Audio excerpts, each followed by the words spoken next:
Welcome to my fireside chat today. I have the great pleasure to talk to Mark Hunter. He's an author and ghostwriter coming from the UK, and he did some tremendous work on investigating the story of Craig Stephen Wright.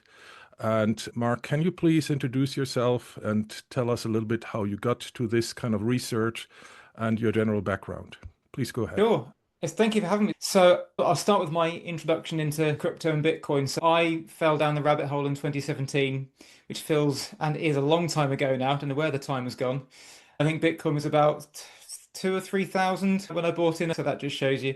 And so I was working in a job I wasn't overly happy with at the time, and I much preferred the instant stimulation of crypto in that time. So I did a really deep dive into the crypto space.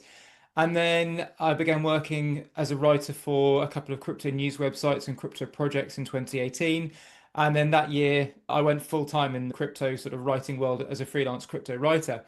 And as part of that, I came across this guy, Craig Wright, who, because when you first get into the Bitcoin world, you learn about Satoshi and the myth and the mystery of Satoshi.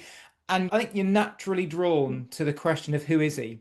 And when you ask that question, especially back in those days, Craig Wright was one of the first answers that came up. And so I knew a bit about him. And then when I'm sure we'll get into it a little bit, but in 2018, he was sued for half the Satoshi millions. And at that point, I was like, this is crazy. So I looked into that a bit more. And I found out that there was this guy called Arthur van Pelt who had done a lot of writing in this is 2019, 2020 era, had done a lot of writing on Craig Wright and debunked almost everything he had to say about his Satoshi claim. And I looked at it and I thought, as a writer, I love stories. I live for stories and telling stories. And the more I looked into it, I was like, this story is incredible. This story needs telling to a wider audience because it's not just Bitcoin at all. It's the fraud. Bitcoin was the vehicle in the end, but it's the fraud he perpetuated, which was just incredible. And so I began working with Arthur on a podcast to try and get this story out, which was called Dr. Bitcoin, the Man Who Wasn't Satoshi Nakamoto. And we thought that was going to be a short-lived thing. Started it in 2021. Thought it was going to be short-lived. Of course, 2021 is when he was involved in about 12 different lawsuits in the end at that point. And so this podcast just kept going and going and getting bigger and bigger. And as it got more and more information kept coming up, he was telling more lies, he was presenting more fraudulent evidence, he was getting battered in his court cases. I said to Arthur, I was like, these are great, but we've had to leave out so much good stuff. We need to turn this into a book. So I think beginning of last year, I started writing a book. And I said to him, I got about halfway through and I said to Arthur, I said, I will only do one book, but I'm halfway through this book. I'm at 40, 50,000 words and I'm barely scratching the surface. This is going to have to be two books, I think, if we're going to tell the whole story. He said, okay. So I finished the first book, started the second book, and I said, Arthur, I'm halfway through the second book and I've got through the surface, but I'm not anywhere near the core yet. It's got to be three books, especially with those lawsuits going on. And he's okay, we'll do three books. So long story short, we have turned this 10-year multifaceted fraud into three books called Fake Toshi, Fraud, Lies, and the Battle for Bitcoin Soul. Volume one is out on Monday, 1st of September, which I'm not sure when this video will go out, but very soon around here. And yeah, so across these three books, we've told the story of this incredible fraud, it involves Bitcoin, yes, but it didn't start with Bitcoin per se. It's just, yeah, it's a crazy story that can only be told, it can only be done justice over three volumes. The audience knows that I'm mainly in the origins of Bitcoin research. And what fascinated me is pretty much underpinning what you're just saying. I looked into all the candidates in my own research, and evidently you couldn't get around this Craig Wright story. He was just, even though he said he didn't want to be in public, he put himself like in public very offensively. I think he was seeking the public. I even talked to him for quite a while. Maybe we don't make that the main topic here as I have you on the channel.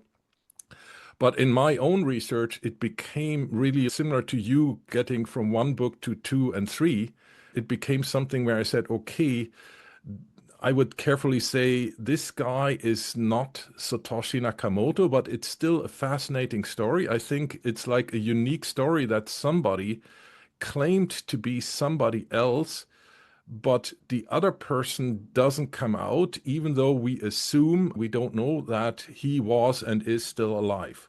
So that is a puzzle that is just shrouding the origins of Bitcoin still, but also fascinating that somebody else claims it. And evidently, normally, if somebody does that, kind of claiming to be somebody else, that person would pop out and say, no, it's not, and sue these people for whatever, claiming false identity and maybe making business with that false identity. If we start from the beginnings, as far as I know, the first, let's say, public appearance of Craig Wright was not as Satoshi Nakamoto, but he gave some interviews.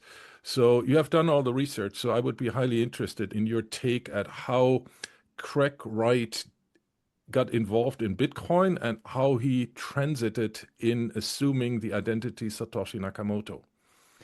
Yeah, so in terms of when he first started talking publicly about Bitcoin, I think there was an Australian YouTube series or web series called the Bitcoin Doco, I think it was called.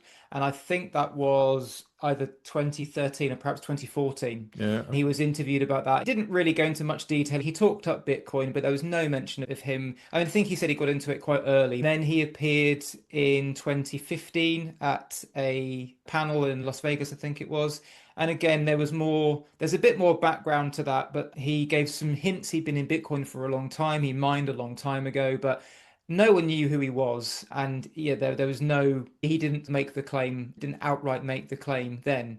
So those were the first kind of public appearances, if you like, in terms of him talking about Bitcoin. And it was very soon after that Las Vegas conference that Wired and Gizmodo put out their doxing pieces, self-dox most likely. So it was very soon after that he was outed, he would like to say. But in terms of when he first actually got into Bitcoin, we know there is no evidence of him knowing about Bitcoin or doing anything with Bitcoin before 2011. And that was when he first mentioned Bitcoin in a couple of forum posts on the website called The Conversation. And he didn't write about Bitcoin. He was like a contributing author to this Australian website called The Conversation, like a news and tech website. Just sorry to interrupt you. Yeah. Just for the audience, essentially 2011, in the course of 2011, it was also that Bitcoin was first on public media, which is important Pretty much, because yeah. people who got involved previously were probably coming from an inner circle of cypherpunks and so on. So if you got involved after 2011, roughly, you could have gotten notice of it through some external media. I think there were the first articles out. So that means he might not have been in the inner circle of the few people that were mining and trading in Bitcoin before 2011. But please go on there with the story. Yeah, it's an interesting point you raise. And there was a point when Chuck Schumer, who was, I forget where he was, a senator of what state it was, but when Silk Road was getting big, he was one of the first ones really to say, look, this Bitcoin thing is being used on Silk Road. We've got to shut Silk Road down. We've got to shut Bitcoin down. So that was very public. There was a Vice article on Silk Road as well and Bitcoin. Again, I forget the year, but this is all around that time. So you're absolutely right. There was no need in the time that he first mentioned Bitcoin online. He didn't need to be in a circle by any stretch of the imagination. From what he wrote, it was really basic. He got things wrong. He said that Bitcoin was anonymous and people could use it anonymously, which is wrong. It's not anonymous. And he made some mistakes when he wrote about it. And he spelt it wrong. He spelt it like Bitcoin, and then his capitalization was wrong. It was all over the place. It was clear that it was very new to him. And so that was the first mention. And then he bought his first Bitcoin just after April 2013. I think it's April 2013 he bought his first Bitcoin on Mt. Gox. And then he put out a lot of blog posts. He put out something like 3 or 4 blog posts in the space of 4 or 5 days. Sorry, can you just, Mt. Gox, can you just give a 1, 2 Yeah, sentences sure. of Mt. us? Gox. It's funny because I'm the first person to write the first book on the rise and fall of Mt. Gox. It's called Ultimate Catastrophe. And that was at the time in 2014, it was the biggest Bitcoin exchange.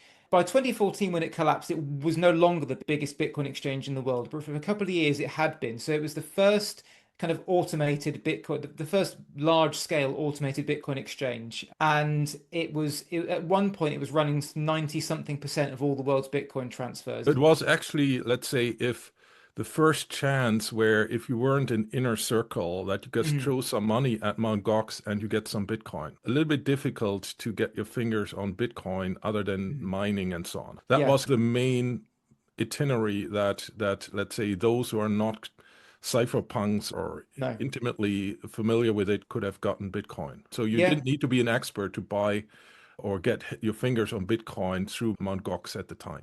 No, it wasn't the first Bitcoin exchange. It was the second or third, but it was the one that really brought it into the The mainstream, if you mainstream, yeah, yeah, like, yeah, because you exactly. could wire money over and swap it for Bitcoin. So Yeah, that was the first time. And then yeah, you could yeah, buy it with PayPal, initially with PayPal. So it really brought it out that, it extended it out to yeah. that next step, as you say. And so Craig Wright bought his first Bitcoin from Mt. Gox in 2013. And he posted on his blog, like I said, about 3 or 4 articles in the space of 4 or 5 days, really properly extolling the virtues of Bitcoin with a much clearer understanding of what it could do. And that was the moment where he was like, oh, it's clicked. Have that moment when we first find out about Bitcoin. And the more research you do, there's that light bulb moment where you realize the power of Bitcoin and what it could potentially do. And you can so clearly tell that in April 2013, he'd figured out the benefit of Bitcoin And for the him. question is, as we can ask at many times, if you had been Satoshi Nakamoto, right? We're talking about a person who is assumed, credibly assumed, to own something around 1 million Bitcoin. It would not be, unless he said, I'm never going to touch that, which is possible, there wouldn't be a real reason for Satoshi Nakamoto to go to Mt. Gox and buy some, No. right? It could be that he said, look, like these kind of like initially mined Bitcoin, I cannot touch them because that would maybe reveal my identity or so. But it's a first sign, right? So I think this, what you mentioned, this vagueness Mm. and this kind of sometimes very questionable things he did in light of that he claimed to be Satoshi Nakamoto, right? There's a lot of things where you say, okay, Satoshi could have done that, but it wouldn't make a lot of sense, right? And Yeah. always his vague statements that, from my own experience, were like a characteristic of Craig Wright, that he acted like that. Yeah, but please go on. No, again, you raise an interesting point. It's you don't necessarily need cold hard facts. We've got lots of them, but as you say, there are things that just don't fit. For example, Satoshi started walking away from Bitcoin, started planting the seeds of leaving Bitcoin in late 2010. He steps away. He emails, was it Mike Hearn, Gavin Andresen, and a couple of others he kept in contact with till, was it March, April 2011? And he finally Yeah, I said, think the last is May, but roughly that yes, period. May. So if Craig Wright is Satoshi, what you have to believe is that he this 6 month departure. So he stages this 6 month departure, says, I'm leaving, it's with Gavin, it's in Gavin's hands, I'm done, I'm out, goodbye. And then June, July, then 3 months later, comes back on a random Australian news website to talk about Bitcoin in the vaguest terms, misunderstanding it and misspelling it, not as news articles, as comments about news articles he's written to other people, buried in comments. So you have to believe Satoshi left after all this time and then came back via the back door into a few months later, then did nothing about it again, and then wrote about Bitcoin again in 2013 as if he'd discovered it for the first time, whilst, as you say, buying a few $100s worth of Bitcoin in Mt. Gox. It makes absolutely no sense. If it But all, as I said, he could have said, look, I'm not going to touch my early Bitcoin. And there's always some backroom like story that you can do, but there's so many of them as you will continue, right? We also, as you say that, there's so many things like, for example, after Satoshi Nakamoto was on his way out, as you described it there, first from the online forum and then from the emails, the last emails, one reason, I mean, he never really said it, but there was one reason was that, for example, I think Hal Finney suggested to send Satoshi Nakamoto to a financial cryptography conference to present Bitcoin, right? And Satoshi, as always, to protect himself, I think he wasn't always clear cut in his answers, but it can be inferred from his silence and so on that he wouldn't have gone to that conference. I think the Financial Cryptography 2011 or so. And the same thing, there was a company, InQtel, which is essentially like a company entertained by the CIA, as far as I know, or NSA. And they're scouting like new technologies, whether they're, I guess, for relevance to their intelligence stuff and so on. And cryptography is essentially on one of their priorities on the list because it's highly intelligence relevant. And so Gavin Andresen got invited, and as you mentioned, Satoshi Nakamoto handed over the passwords for the administration of online representation of Bitcoin. And then he actually went there to this meeting that was in, I think, June 2011. And Satoshi never really showed up and said, look, I actually did this, so get me in. And so if you take the character of Craig Wright, he was actually very eager, as just evidenced by what you just said, to be in public. I don't think he Mm. turned down too many interviews, despite of him saying he's not. So that would be another mismatch. Again, there could be some explanation for it, but it's another one of these strange oddities Mm. that it would not make sense if you extrapolate Satoshi Nakamoto first denying these becoming public and then seeking the public a short while after. Yeah. So that's another oddity, I think, where it could be possible, but it's too many things that could only be possible but are unlikely. He had to fall over, bang his head, and wake up a totally different person in terms of his personality, in terms of the way he wrote, in terms of the way he presented himself, in Yeah, terms of his yeah, desire for secrecy. He has to have had a complete character transfusion in order for Craig Wright to be him. And there's one more point on that as well. We look at the working and sleeping cycles. Again, we go into this in book one in a bit more detail, but just to keep things brief, Satoshi, it seems, given the wake, sleep, and working cycles at Satoshi's blog posts, emails, this sort of thing, it seems like a San Francisco-based Satoshi is the most likely because he wakes up at a reasonable time, he goes to bed at a reasonable time, and his core working hours were between 10 and 4 in the daytime. yeah. It I really have a well. slightly different result, but look, that's all questionable. I see more on the Eastern time zone, but yeah, That's it could possible. also be possible, but there's no way, like Craig Wright was at that time we're talking right now. So let's say in the early 2010s, 2013, he was, I think, mostly employed in Australia, right, Yeah, at BDO.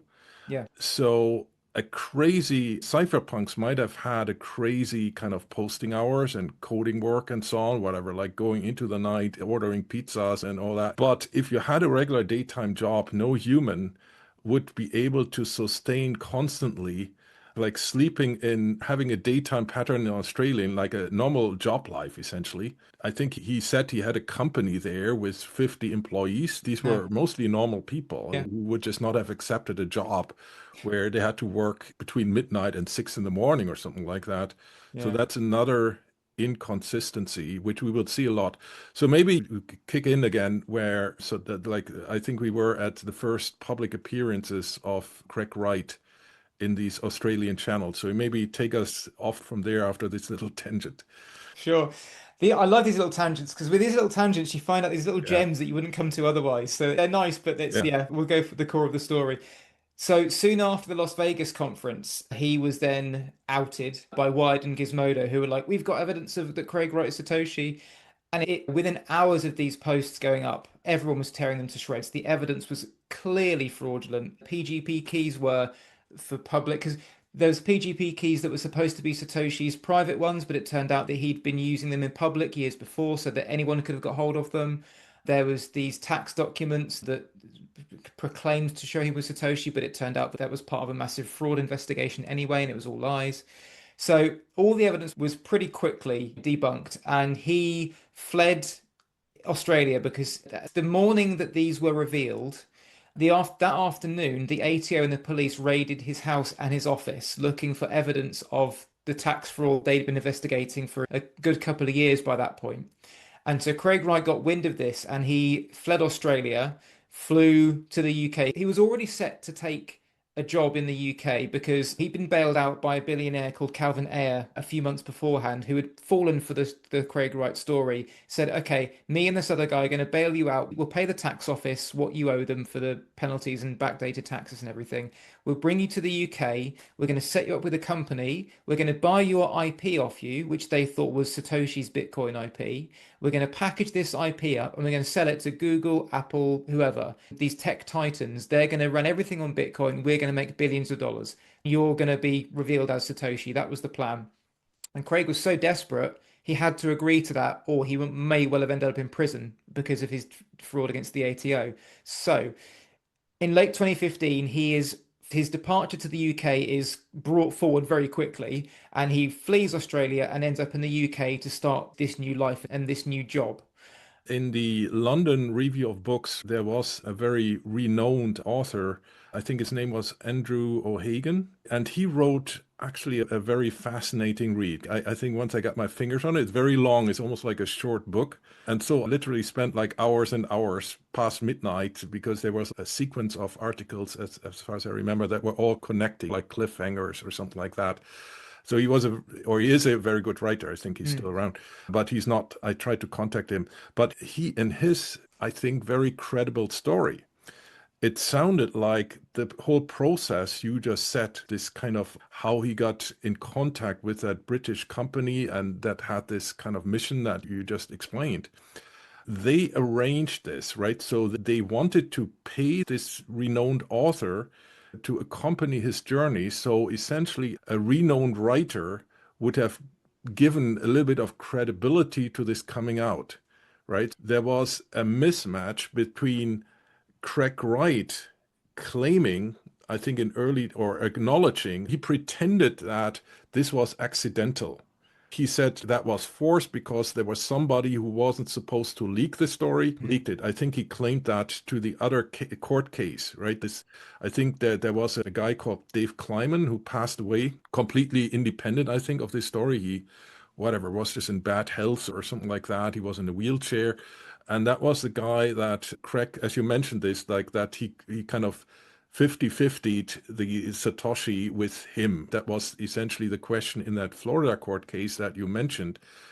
And the whole story then was set up as opposed to Craig Wright claiming in public that he never wanted to come out.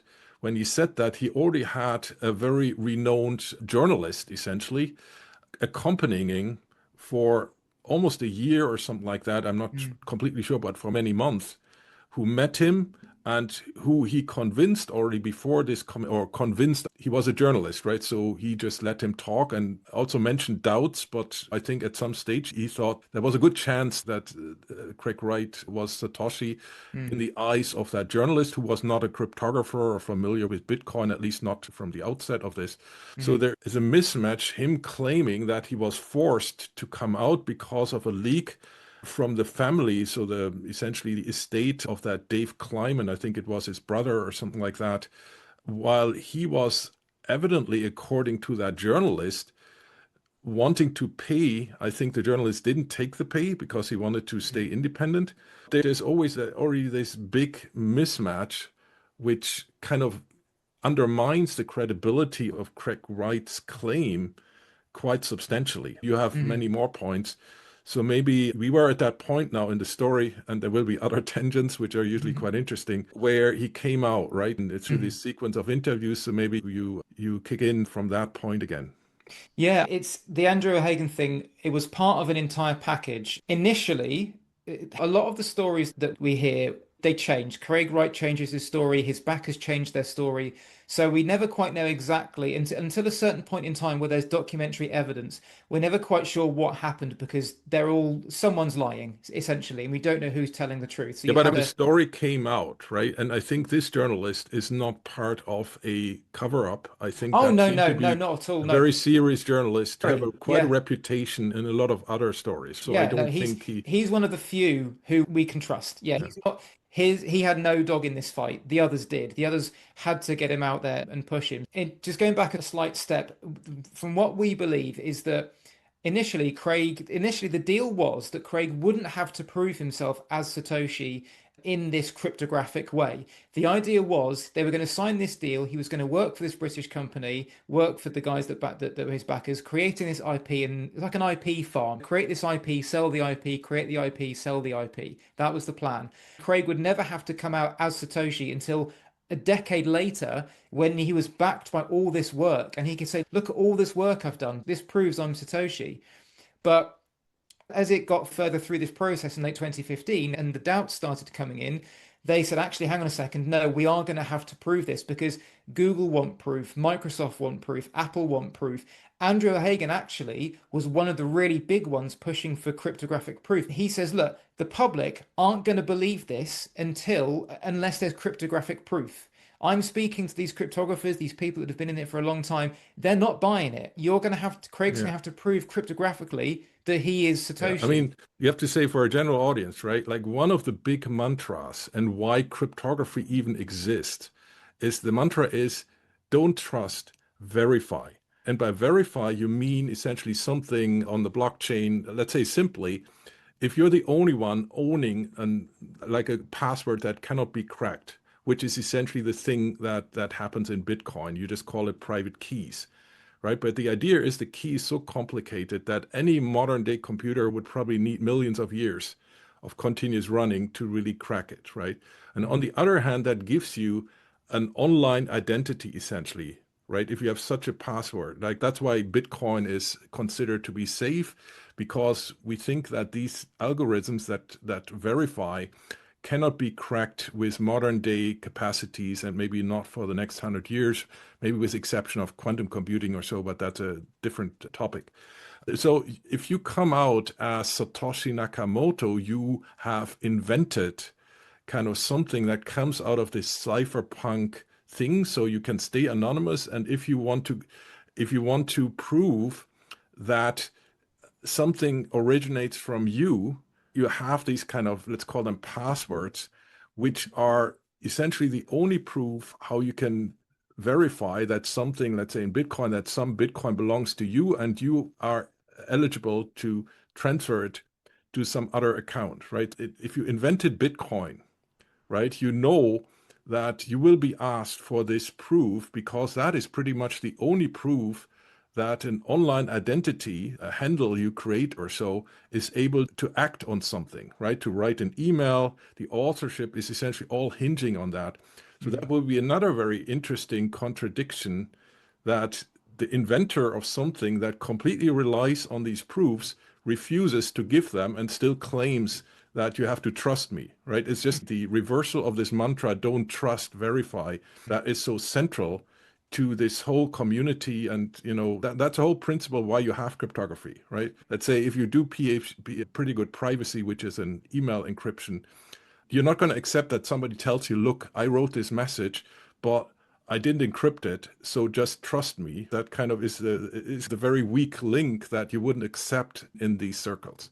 So initially, Craig didn't think he was going to have to do that, because initially he was only supposed to fool his backers who had put millions of pounds into him. This was never supposed to Okay. go public. And so when his backers are being told, Craig's got to do more, if you want to sell these patents and this IP for billions, these guys want proof.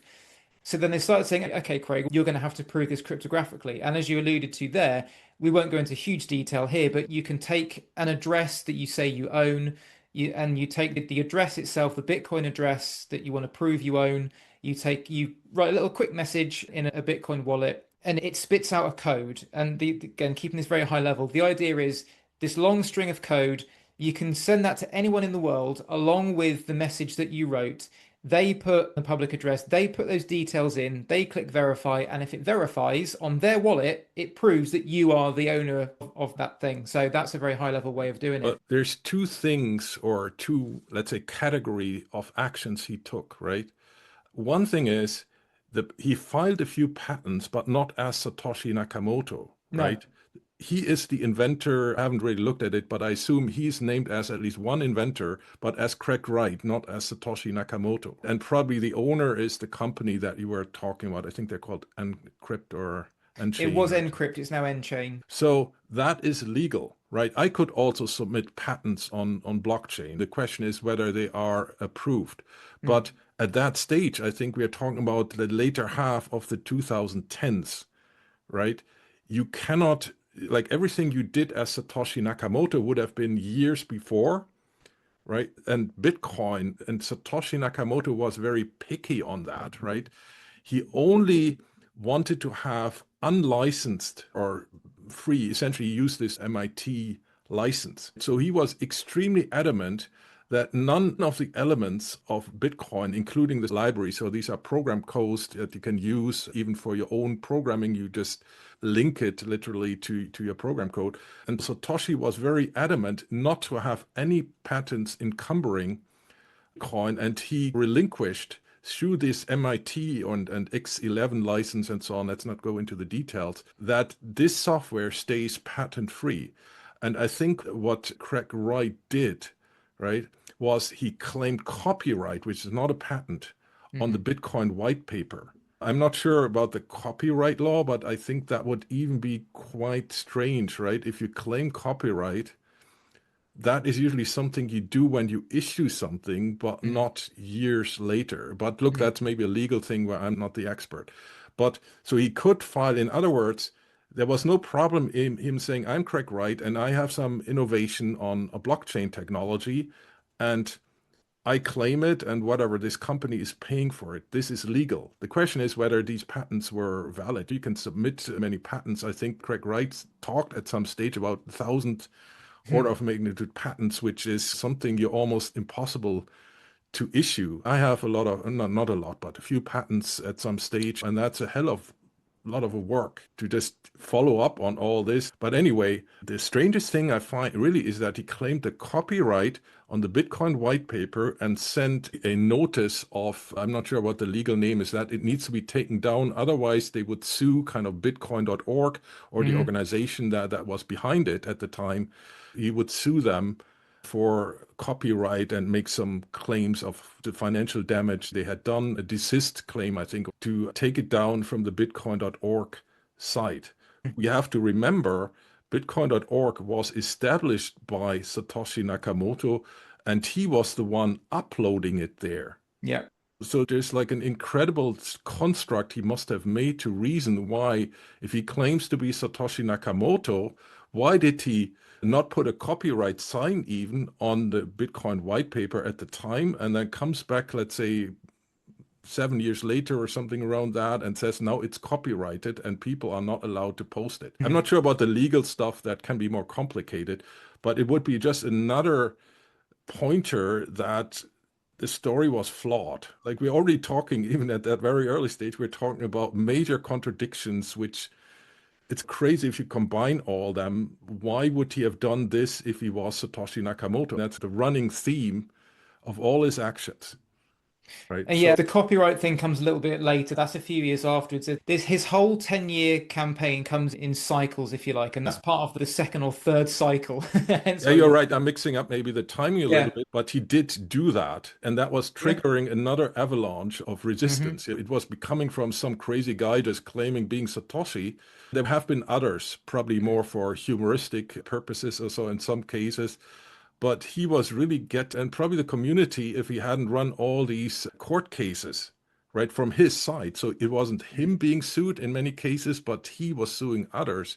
Mm. Otherwise, I think the community would, there's always a small minority of followers, but it was, I'd say 95% of the community was completely convinced that guy is crazy, they would have Mm. said. And if he hadn't followed up with the court cases, then they probably would have just ignored him. So we are now at, I think, 2015, 2016.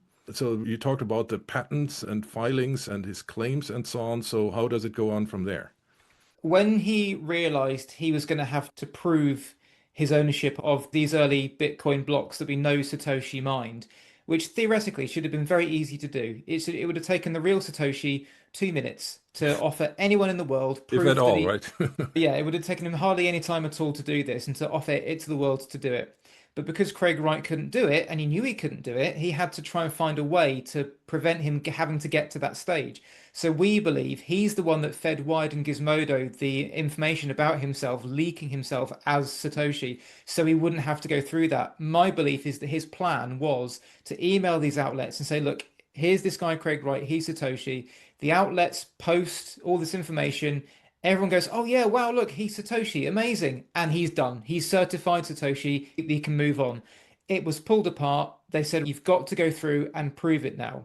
So now we come through to early 2016 when Andrew O'Hagan comes on board, as you say, and they get these other journalists, they get the BBC to come along, The Economist and GQ, they hire these PR companies. The dichotomy between the real Satoshi and Craig Wright. The real Satoshi would not go through a mass PR campaign to out himself as Satoshi. He wouldn't Yeah. even come out in the first place. But if he was going to do it, let's say Satoshi for some reason was forced into proving his identity, he would probably post a message signing on a really Yeah, obscure he just punk for the website. audience, like he implemented such a function. So he Mm, wouldn't even have to really transfer large amounts of money but you could essentially, there's some function where you can essentially just send a message, which is, Yeah. I think, 80 at the time, 80 characters or something. So he could have just said, look, I'm Satoshi, and with a key that we have like at least one key that we can surely associate with Satoshi Nakamoto because made a transfer that he talked about to Hal Finney, which was one of the early supporters of Bitcoin after its launch. So there would have been a mechanism that he invented himself. So he could hardly say, I didn't know this, or I couldn't use it. I didn't know. He invented it and Yeah. implemented it. And that didn't happen. So it would have been super easy for him to do that, for the real Satoshi to do that. And because Craig couldn't do that, they moved to the next phase. So they said, what we're going to do is we're going to get all these journalists in. You're going to use this process to sign messages for all these journalists, and they're going to write pieces about you. They're going to look at your degrees, and they're going to write pieces about you saying, this guy is Satoshi. You're going to do the same thing for a couple of Coin Foundation co-founders. So the idea was to basically, in the middle of 2016, on the same day, all these third parties were going to flood the internet with support for Craig's Satoshi claim. And at the same time, he was going to do what we're talking about and post on a brand new blog a verification method where anyone could take the result of the signing he had done and verify it for themselves. So the idea was everyone reads what the journalists have written, what these about Bitcoin Foundation members have written, and they can look at Craig's blog, check the key, and verify for themselves. It was supposed to be belt and braces. Unfortunately, what he produced was an absolute mess of a blog post that required people to read 4 different websites of background reading before creating their own scripting verification software that didn't even check out anyway. So this all happened on May the 2nd. And again, within minutes of this all going up, it was ripped apart straight away by people that know what they're talking about. And Craig's excuse was not that he couldn't do it, but he used the Jean-Paul Sartre approach. Sartre turned down a Nobel Prize because he said, if I accept this, I become the institution. So Craig was saying, oh, I don't want to be Craig Wright, aka Satoshi. I want to be Craig Wright, known for what I've done. That was his excuse for not signing.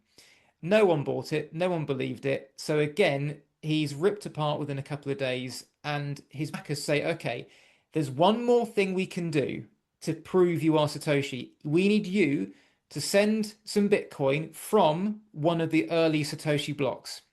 And Craig said, oh no, I can't do that because the trust looking after these coins that I can't touch, that I need permission to use, they won't let me do it. They won't let me move these coins.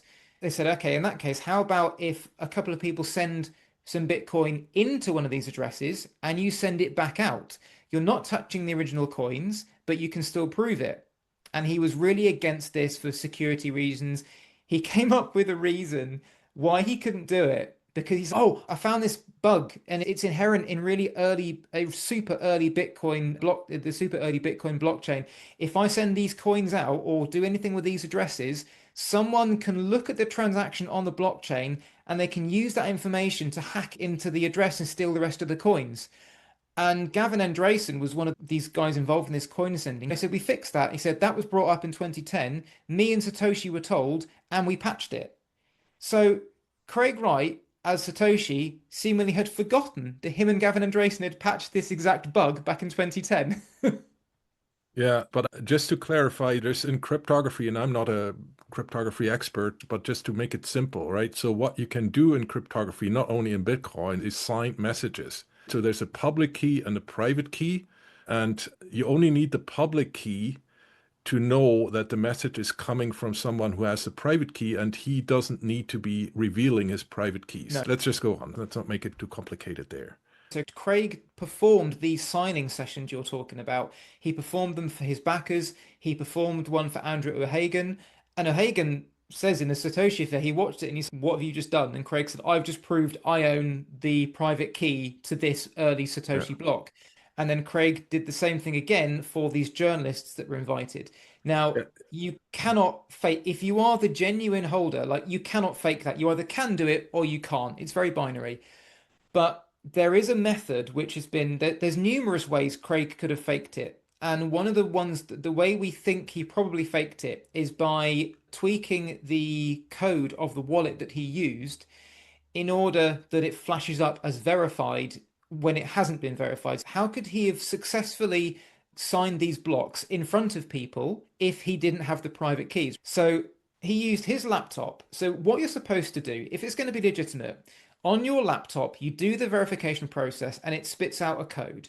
And you post that code online and you say, here's the code, here's the public key, here's the message I used. Put these three things on your laptop, other side of the world, completely unconnected from me.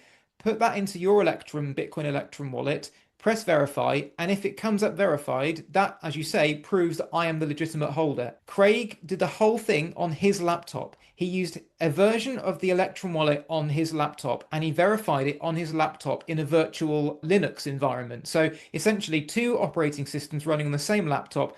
One generates the message and then the other environment proves it. You can instantly see that's a problem because he has downloaded that wallet in advance. So he could have faked the whole thing. If you amend 2 or 3 lines of code in that wallet, what it allows you to do is with the little message you type, say, hello, my name is Craig Wright, and it all goes towards generating the overall key that the signing key that you use. If you can do a thing where if you insert certain letters or a certain word in that message, it's like a little trick. And as long as these letters or this word are present when you set up the thing, when you go to verify it, if these letters are present, it will flash up verified. The rest can be completely wrong, but as long as your software sees this word you've chosen, it flashes up verified. Yeah, let's put it in a simple way, right? Mhm. If you talk to a cryptography expert, they could fool you if they wanted to with all these cryptographic methods. There's a lot of knowledge that these people have, so you can easily make somebody who is not an expert or who gets dazed or something, like he doesn't pay attention a split second or so, and then you could have exchanged the software you're using, and it's very hard to understand. But the result was that his proof was not accepted by the vast majority of experts who No. know kind of these tricks. Yeah. If you watch a magician, as a general audience, you think he can do real magic, but if another magician is sitting next to you and you ask him how did he get the rabbit out of the hat, they would probably not tell you, but they would know that it Yeah. wasn't magic. Yeah. It's a little bit like that. So you have to trust they're really the experts. And they were all not accepting this type of stuff for the reasons you explained. But to say it simple, if you trust the experts, there was no serious expert who was not involved in team who said, okay, that is a convincing proof. Yeah. The other thing is also maybe a little bit easier to understand. When he said he transferred the Satoshi asset, so this mysterious 1 million about Bitcoin that was mined mostly in the first part of 2009, after Bitcoin was launched or the code was launched. That is also a question. How do you do that? It's a little bit comparable if I gave you the password to my whatever Gmail account, email, right? And then I said, look, I'm transferring it over to you, so all future emails can only be sent by you, but I can easily have a paper or electronic copy before I send it to you that would still, you wouldn't have a chance to know this. So that's the very principle of even Bitcoin itself. It's only your keys if you don't share your coins, if you don't share the private keys for them with anybody else. That's the only guarantee, not sharing. Bitcoin is a way, if you will, of making sure that only you can control the addresses, so if you will, your accounts and nobody else. And the only thing you should never do is share the keys that whether it's you or some ghost that was handed. So that it's not at least I cannot find out any logical solution how you can transfer Bitcoin or the control of Bitcoin without doing it on the blockchain. Mm. It's pretty much only that. If you just send somebody the private keys, you wouldn't accept, if I said, if you sold me something, let's say your book, right? And I said, look, I'm not going to transfer it on the blockchain. So if you accept Bitcoin or so for the payment, you wouldn't accept if I said, look, I just going to send you the private keys and please don't use them. Mm. Because in the meantime, you don't have any chance of knowing that I didn't retain them. And after I promised to hand it over to you, that I don't transfer them to another account that you cannot then get your fingers on anymore. Mm. Right? So it's that whole thing. You're talking about claiming Satoshi Nakamoto, right? It can essentially just only be the private keys. So you cannot really do that. For that, you would have to transfer, if you want to transfer really your stuff into a trust for crazy reason that you want to protect yourself from yourself, then that wouldn't be the way to go. If I was a trust, I'm a professional organization, I would have to do my due diligence whether I really control them. Yeah. And the only thing on blockchain is that you transfer them on the blockchain. There's no other secure way you can transfer control of Bitcoin other than having the keys. It's not, everything else requires a lot of trust. And if I was a professional, serious organization, I couldn't accept this method that you just sent me the private keys. And what else should he have sent offline, Yeah. off chain in that case? So it's a good example. You said about imagine if you bought my book through that method, I would have serious trust issues with sharing a private You key shouldn't trust as me, you payment. know. Now, imagine claiming to the tax man that you used that method to buy $40 million worth of software. Craig tried that. He said to the Australian tax office, he said that he bought 40 odd million dollars worth of software from Siemens and Al Baraka Bank initially for Bitcoin. He said this guy brokered the deal. I paid for it all in Bitcoin from my Bitcoin stash. So when the ATO, or Australian Taxation Office, said, okay, where on the blockchain are these transactions? He gave them these addresses and gave them these transactions. And they said, well, no, those addresses aren't yours. But they belong to somebody else because there's all these different transactions involved that we can tell that it's not you. He said, oh, no, I didn't send them Bitcoin. I sent them private keys to Bitcoin, as you say. And again, there was nothing in the contract that said that these companies, this is 2013, bear in mind, that a long time ago. And he was like, there was nothing in the contract that said they were even remotely concerned about the validity of this, or as you say, him retaining the private keys. There was no evidence of him anywhere saying, I will divest myself of the private keys. You can trust me, Cubs on a Scouts on a, I won't do anything with the money in that account. It's complete nonsense, but he tried it with the ATO. When they couldn't find it on the blockchain, he pivoted to say, I sent them private keys. He used that excuse all the time because they debunked him when it came to blockchain transactions for tens of millions of dollars. The ATO levies a goods and services tax on that transaction of a small percentage. So you owe tax on that transaction. Craig tried to claim tax rebates on those transactions based on a tax rebate scheme the ATO was running at the time. So he pretended to pay for all these things in Bitcoin, which never, those transactions never took place, and then tried to claim a tax rebate on the 6 or 7 figure tax bill that came with it. So he was trying to turn fake Bitcoin transactions into real cash rebates. But again, as I say, when they couldn't find it on the blockchain, he then pivoted to say, no, they were private key transactions, and I've got emails to prove it, emails that were completely fake. And even look, normally, if somebody, let's say not Craig Wright or so, there's a lot of these scams like trying to get their fingers on people's crypto. And this would be the biggest sign of a scam if somebody just gave me private keys.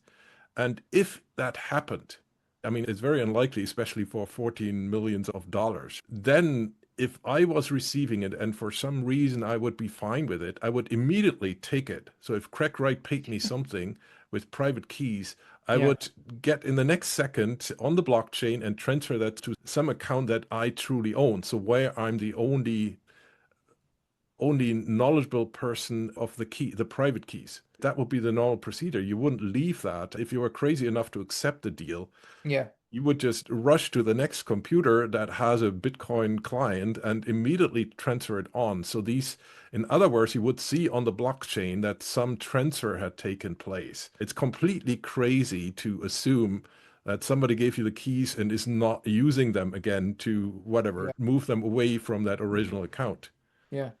That if you think of the big problem in Bitcoin and electronic cash is essentially if cash is just an electronic file or it's essentially just a piece of data, a data file, if you will, in simple words. And the problem is we all know that you can endlessly copy things. We know that from copyright things in the music and film industry. Once you have a full copy, it's easy to send it over. There were these Napster and all these cases that even Satoshi talked about in his own post, right? So he essentially solved the problem to make sure that you cannot copy a file to essentially create like a cryptographically secured ownership right? So it's absurd that he would not be aware. I'm far away from Satoshi Nakamoto's knowledge at the time or any academic cryptographer, but this is pretty easy. Everybody understands, okay, a file is easy to copy, right? A file is essentially a virtual banknote in terms of cryptocurrencies. And so cryptocurrency wouldn't make sense if you could make endless copies. Blockchain and Bitcoin is essentially the technology where you avoid that. And the only way is making the transfer. There's no other way how you can safely know that person hasn't transferred it to somebody else or Yeah. even kept a copy and might make use.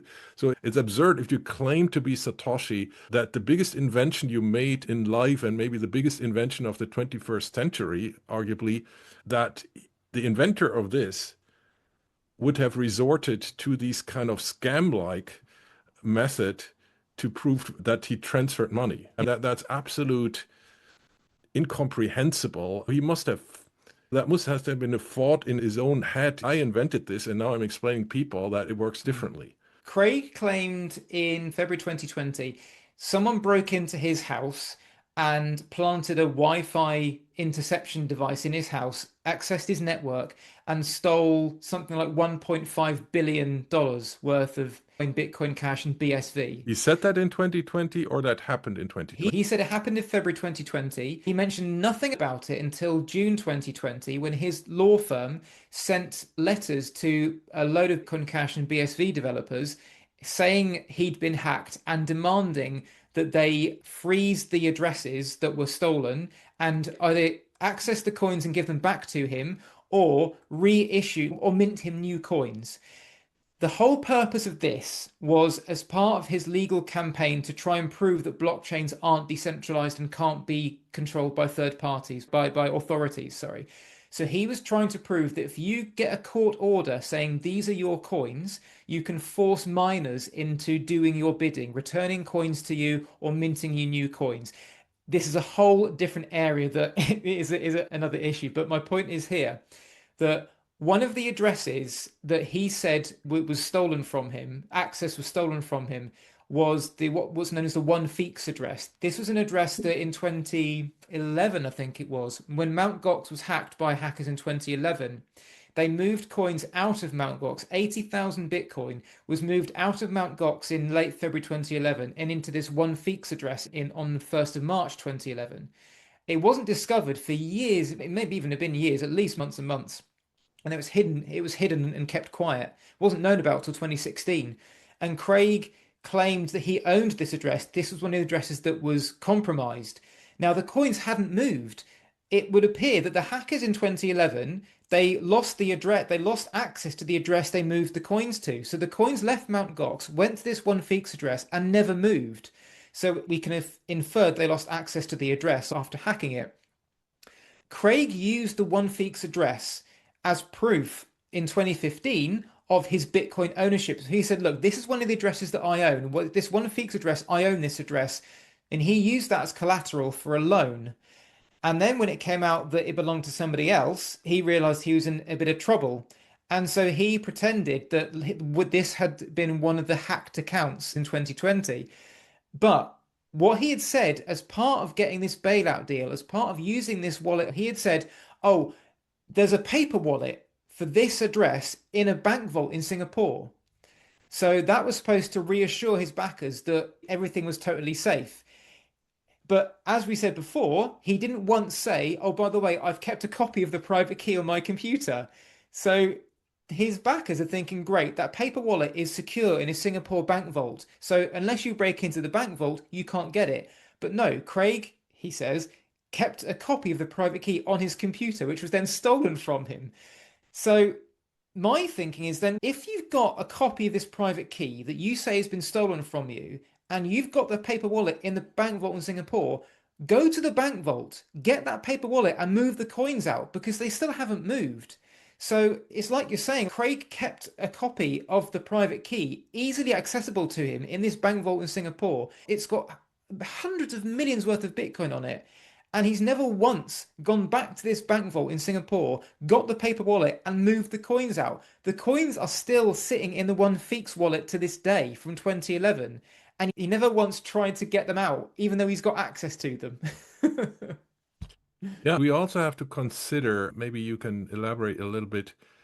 He didn't seem to be a super wealthy man, right? He probably got along, but it's not like he doesn't seem to be like a billionaire, right? About a few million or so on. Just take it in real life. He probably had a pretty well-paid job. He probably had BDO or so. He made like an, certainly not minimum wage, right? Mm, He probably could afford a house and so on, but I don't think he could afford a super yacht and move to Monaco. Not that kind of mm. wealth. And you still live, right? And in 2020, if he was Satoshi, we wouldn't have touched the coin for more than a decade, right? A normal human being who would have financial difficulties in paying taxes, and that all could be sorted out easily by just moving a couple of his 1 million Bitcoin. Of course, that could be possible again, that he doesn't do it, but it's just like all this unlikeliness, Mm, right? Say you have a house and the mortgage and a tax, owing the tax, and they threaten you to go to prison and all that. And you could easily get out of trouble by just moving a tiny fraction of your mm. Bitcoin. There, it's hard to make ends meet, right? Yeah, That's I mean, just, he even it's possible. I cannot prove this, but it's just mm. another of one of these oddities. Even if he was well paid at BDO, being an auditor, being a forensic accountant, yeah, it carries a good salary. But unfortunately, when he left Australia, he was absolutely broke. He borrowed in order to start his company. So when he left BDO in late 2008, he got a nice payoff from them. He used all that money to set up his own IT security companies and buy all these servers and set his own little server farm up, which he says was the cradle of Bitcoin, but it wasn't. He set up like 5 companies doing different things, cybersecurity, and tried to get clients on board. He borrowed over $800,000 from his wife for this enterprise. So even if he had savings, he clearly used it all up and borrowed money from his wife over and over again until she was bankrupt.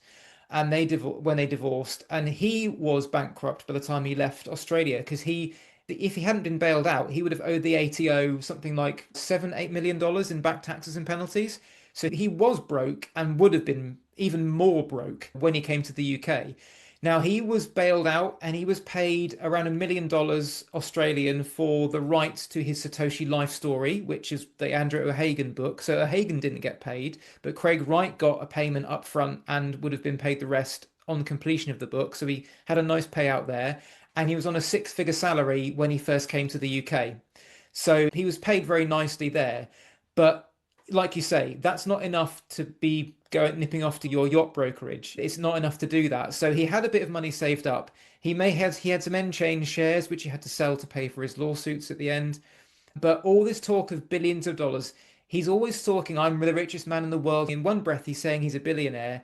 In the other breath, he says, I own nothing. My wife owns everything, not even a bank account in my name. That My might my wife be owns court. everything. So he got like an upfront payment for the story of his life, Yeah. but that was hinging on being Satoshi Nakamoto, Yes. right? I Yeah. mean, his otherwise, if you leave away that, like in terms of Bitcoin, you could have also, we have some evidence that there were like major other miners who didn't mine 1 million Bitcoin, but let's say even if they only mined like a few 10,000, and I think there's evidence that in 2009 somebody piled up like tens of thousands of Bitcoin, which was not so super difficult in Mm. that very early phase. Yeah.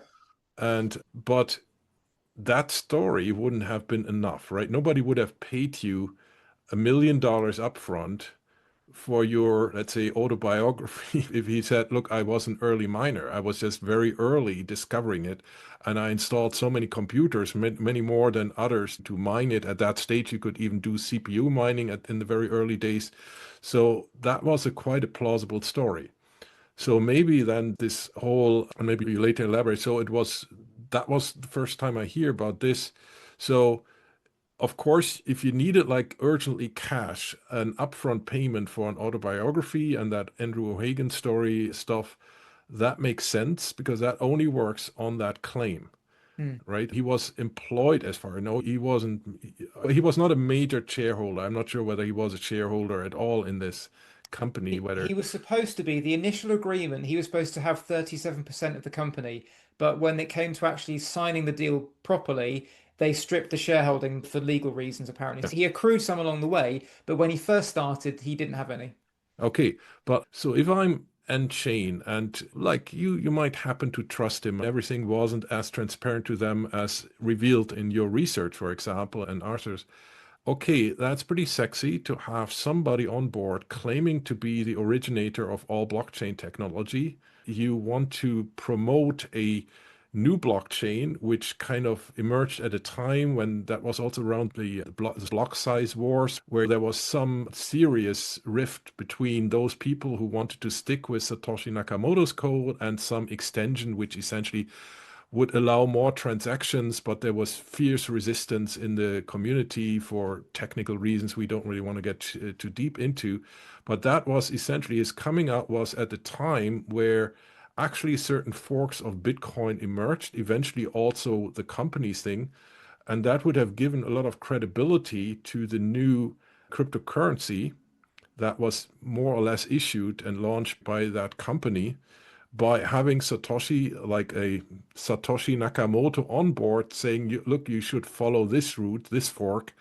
And the other one was not my original vision. I mean, in fact, the cryptocurrency was called Satoshi Vision, essentially, Mm. Bitcoin Satoshi Yeah. Vision.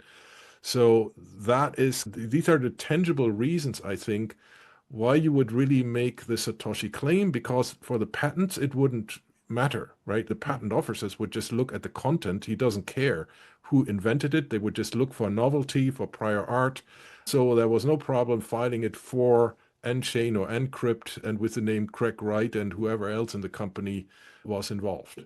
But there we have two solid reasons. He might have needed cash with the upfront payment and for the promotion of a new blockchain. And we all know that if that really takes off, it makes you pretty much instantly a billionaire almost, right? If that was really catching on.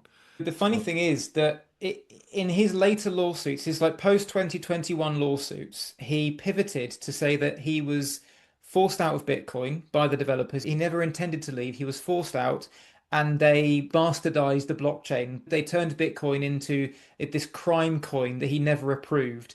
But the funny thing is, in 2015, 2016, when he was signing the bailout deal, when Encrypt was started, all based on Bitcoin, he was happy to use the Bitcoin that he had invented and the blockchain he so despised. He was happy to use those for his own monetary gain. So it's really clear how this goes in phases. There was no mention in 2015, 2016, when he started all this, there was no mention of him having been kicked out of Bitcoin. There was no mention of him disapproving of what was being done. All these things came later. So you can clearly tell when he came up with this story, because you can look back and say, okay, if that's how you feel, then let's look back in time and see when you made that claim before. Because if you left in 2011, you were feeling these things in 2011. So where are these mentions in 2011, 12, 13, 14, 15, 16 of you being turfed out, of you being kicked out? There are none of those. There's yeah, but on the nothing. other hand, he was having all the keys. Nobody could have forced him really out. Hmm. It must have been, by definition, voluntary. And all the messages, if you read through all of them, he was completely fine with it, even though there's strong evidence, it's hard to prove, but I think that the departure of Satoshi Nakamoto, as Satoshi Nakamoto at least, was planned probably from the very outset for OPSEC reasons and so on. That would be a whole nother video, right? But this behavior of Satoshi Nakamoto is very consistent with his communication that is time-stamped, Hmm. right? He clearly sent signed messages, if you will, or at least with his accounts on a certain, and you still, again, you're talking about an absolute specialist in cryptography. So he probably didn't have weak passwords, right? He probably didn't have his birthday and his girlfriend or It's wife's name as a petting. password Yeah. or 1, 2, 3, 4, 5, 6, 7, 8 Yeah. or something like that. Yeah. These guys don't do that. Yeah. He had, I mean, I'm currently discussing with an insider, an anonymous insider, who gave me a lot of details about how these people communicated. He had a multi-tier security, OPSEC security, which means they are all aware if they all had these projects, anonymous projects, none of them got in the public eye. But he said that was very normal that he said sometimes I did projects with others and we just knew each other, even if we met in person, called each other by pseudonym. Mm. That wouldn't have had if you met somebody in these conferences and they would say, my name is whatever, James Bond or so, or Makamiti Nakamoto or whatever. Even if you didn't look Japanese, Mm. that wouldn't have raised an eyebrow. That was very clear. So we had two, three layers of security. So we're talking about a Satoshi Nakamoto, right? Who wouldn't make naive mistakes. So if he tells me my account got cracked, unless it was the NSA or so, and they even factored that in because they were Mm. on the watch list of these guys. There was these 1990s freedom of speech stuff and so Yeah, on. So these were absolutely. extremely alert, way more than a normal person. That you had to have a very good password and be very careful with it. And especially Satoshi would have been probably more on the expert side of even these expert communities, Mm. right? So these cheap kind of like excuses, something slipped through the cracks because whatever, I had an easy to break password or Wi-Fi was hacked or again, all possible. But especially for someone who was claimed to be Satoshi Nakamoto, will begin one of these very unlikely things. Yeah, Right? it's I not mean, even just that he's Satoshi Nakamoto. Craig Wright claims he's both Satoshi and one of the foremost IT security experts in the world. So he claims these things, but he also claims to have been hacked by so many people. Anonymous, Lulzsec, Christian Aga Hansen, who previously worked for his boss at Nchain, his old employees, Greg Maxwell, Ira Kleiman, not necessarily hacked, but compromised in some way. So he claims on one hand to be one of the best security IT experts in the world, but also to have been hacked by everyone under the sun who's ever supposedly done him harm. During the most recent trial, it was revealed that I don't think it was for a Bitcoin wallet. It was for some online account or some Bitcoin related account. It may have been some wallet software. The password he used was Bitcoin One.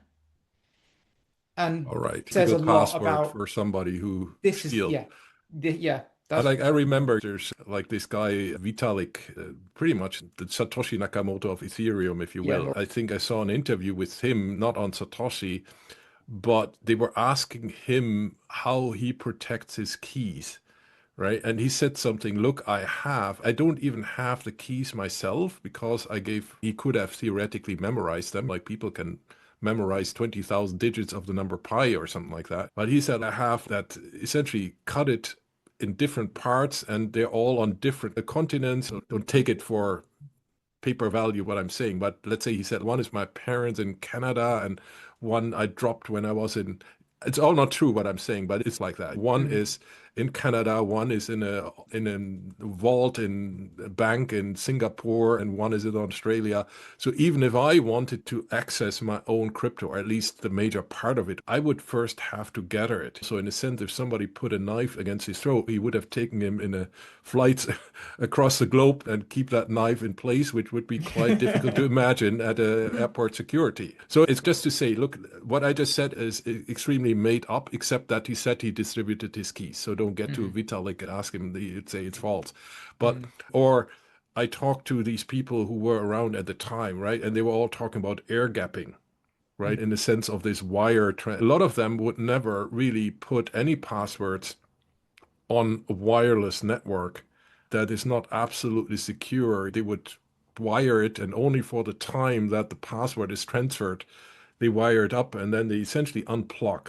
They're not normal computer guys who get hacked easily. They're very well aware that happens. They're even expecting Secret Service agencies like NSA potentially trying to get into their stuff, which is not what we normally do. Even if you think yourself you're a computer expert, that mm. level of cautiousness would be very well expected for the real Satoshi Nakamoto. So naive kind of loss or Bitcoin one passwords or something like that is, I would definitely bet a lot that is not Satoshi Nakamoto and not the practice that you would expect. And that wouldn't happen. I'm very sure on that. 2 points on that. You'll be interested to know then that when this mass $1.4 billion hack that Craig says he was the victim of, which the police, just as a side point, he apparently reported it to the police. They came to look at his house. They have never once mentioned this publicly. This is at the time, this was the biggest hack in the biggest heist in world history. And the police never mentioned it. They never asked for witnesses. There's never been a public, even a word spoken by the police about this, which just shows you the level of seriousness that they're giving it. But he claims that the passwords to the, or access to the two wallets that he says were stolen, he put them on Google Cloud and OneDrive in some sort of permissioned thing. But either way, in some sort of encrypted form, the passwords to those two wallets were on Google Cloud and OneDrive, which, along with apparently millions and millions of dollars worth of IP, was all on a corporate cloud service. So take that, yeah, as you Yeah, will. but that is, look, again, we don't know, right? But all the people where I talk to, and I talked to a lot of people, I don't, they didn't even disclose their identity to me. They just liked, let's say, my work. They probably also like your work. But you get a little bit, even if you're not yourself a top cryptographer, never been in the cypherpunk scene, you get quite an impression, like whether you talk to genuine people, genuine in terms of their knowledge, Mm, right? And they would never put a password for their crypto. Most of them wouldn't even use Wi-Fi, mm, right? Literally worked with people, right, who would never enter their password over the network. They would only enter it at the computer that they're sitting at. That was extreme cases. Of course, we all have flaws, right? Only the Pope is infallible, right? But we all humans are do, and Satoshi also expects that, but not these naive things, mm, right? I have a lot of people who would never go on Zoom, right? mm, Especially these old guys, like what we do now, right? They would say, okay, if I talk to you live over, never on video, only on audio, and I use a speech manipulator, right? So like a scrambler, essentially, that mm, you would completely distort your voice. That's typically in the community mm. you're dealing with. So we're not talking about the typical guy in the office who thinks when I know my password, it's fine. Nobody's going to guess my grandmother's maiden name. That's not the spirit I get from these people, that some of them reaching out to me. It's completely different. So what is the story with this? Like, why did Nchain or Encrypt adopt this? We started that, but why did they, with all the, for example, the court cases, as far as I understand, that was sponsored. So that wasn't paid out of Craig Wright's pocket, but that was paid by some sugar daddy, some people say, in the Caribbean, right? So what is that story about? So it seems that we have to be, again, we're not completely sure. Calvin Ayre is the Yeah. guy who is typically stated as Craig Wright's sugar daddy. And to a point, he is, because there is evidence in the court cases that Craig has had that it was Calvin paying Let's for the just for court case. caution here, we're talking about some speculation. There's good reason, but we don't want to be sued for this, right? That needs to be verified. But Yeah, it's so let's say the most plausible theory, even though it is a theory and it needs we're not able to conclusively prove it, right? we know for sure that Calvin was involved in the bailout. He's admitted he and a chap called Robert McGregor, who owned Entrust, which became Encrypt. Those two together spent a lot of money, over 20, maybe $25 million, bailing Craig Wright out in 2015, settling with the Australian Tax Office on his behalf, and setting up Encrypt in the UK. That was where the money went. So that was it for years and years. The first lawsuit, as you said earlier, was actually against Craig in 2018. That was when he was sued by the brother of Dave Kleiman, Ira Kleiman. We won't get into that one too much, but that was the first lawsuit that hit Craig, was 2018. The year after that was when he copyrighted Bitcoin, the Bitcoin white paper, and tried to use that to get it taken off bitcoin.org and bitcoincore.org as well. And that seems to have given him a taste for pursuing the legal side of things, because right around that same time, 2019, is when he started suing the luminaries in the crypto world who had claimed he wasn't Satoshi repeatedly online, that he was a fraud. So Adam Back, Vitalik Buterin, as you discussed earlier, a Bitcoiner called Hodlonaut, Peter McCormack, a podcaster, Roger Ver. He sued all these people in a very short window, claiming, basically saying, you have libeled me by saying that I am not Satoshi Nakamoto. If you believe that, let's go to court and you can prove I'm not Satoshi. So, of course, proving a negative in a court is very hard. Only two of those cases actually came to court. The rest were either dropped by Craig or they just fizzled out. He dropped the one against Adam Back, which would Yeah. be let's say, maybe one of the most pointed to people, even though he denies himself to be Mm. Satoshi Nakamoto, or at least I know a lot of people who say, I don't know whether it was Adam Back, but he could have done it. That's a common belief. And I think even Adam Back wouldn't deny that he may have could have done it at the time, but he denies that it was him. But the Yeah, I mean, capabilities, most people agree that he would have had them. yeah, he can't deny being involved because we've got emails between him and Satoshi about the proof of work.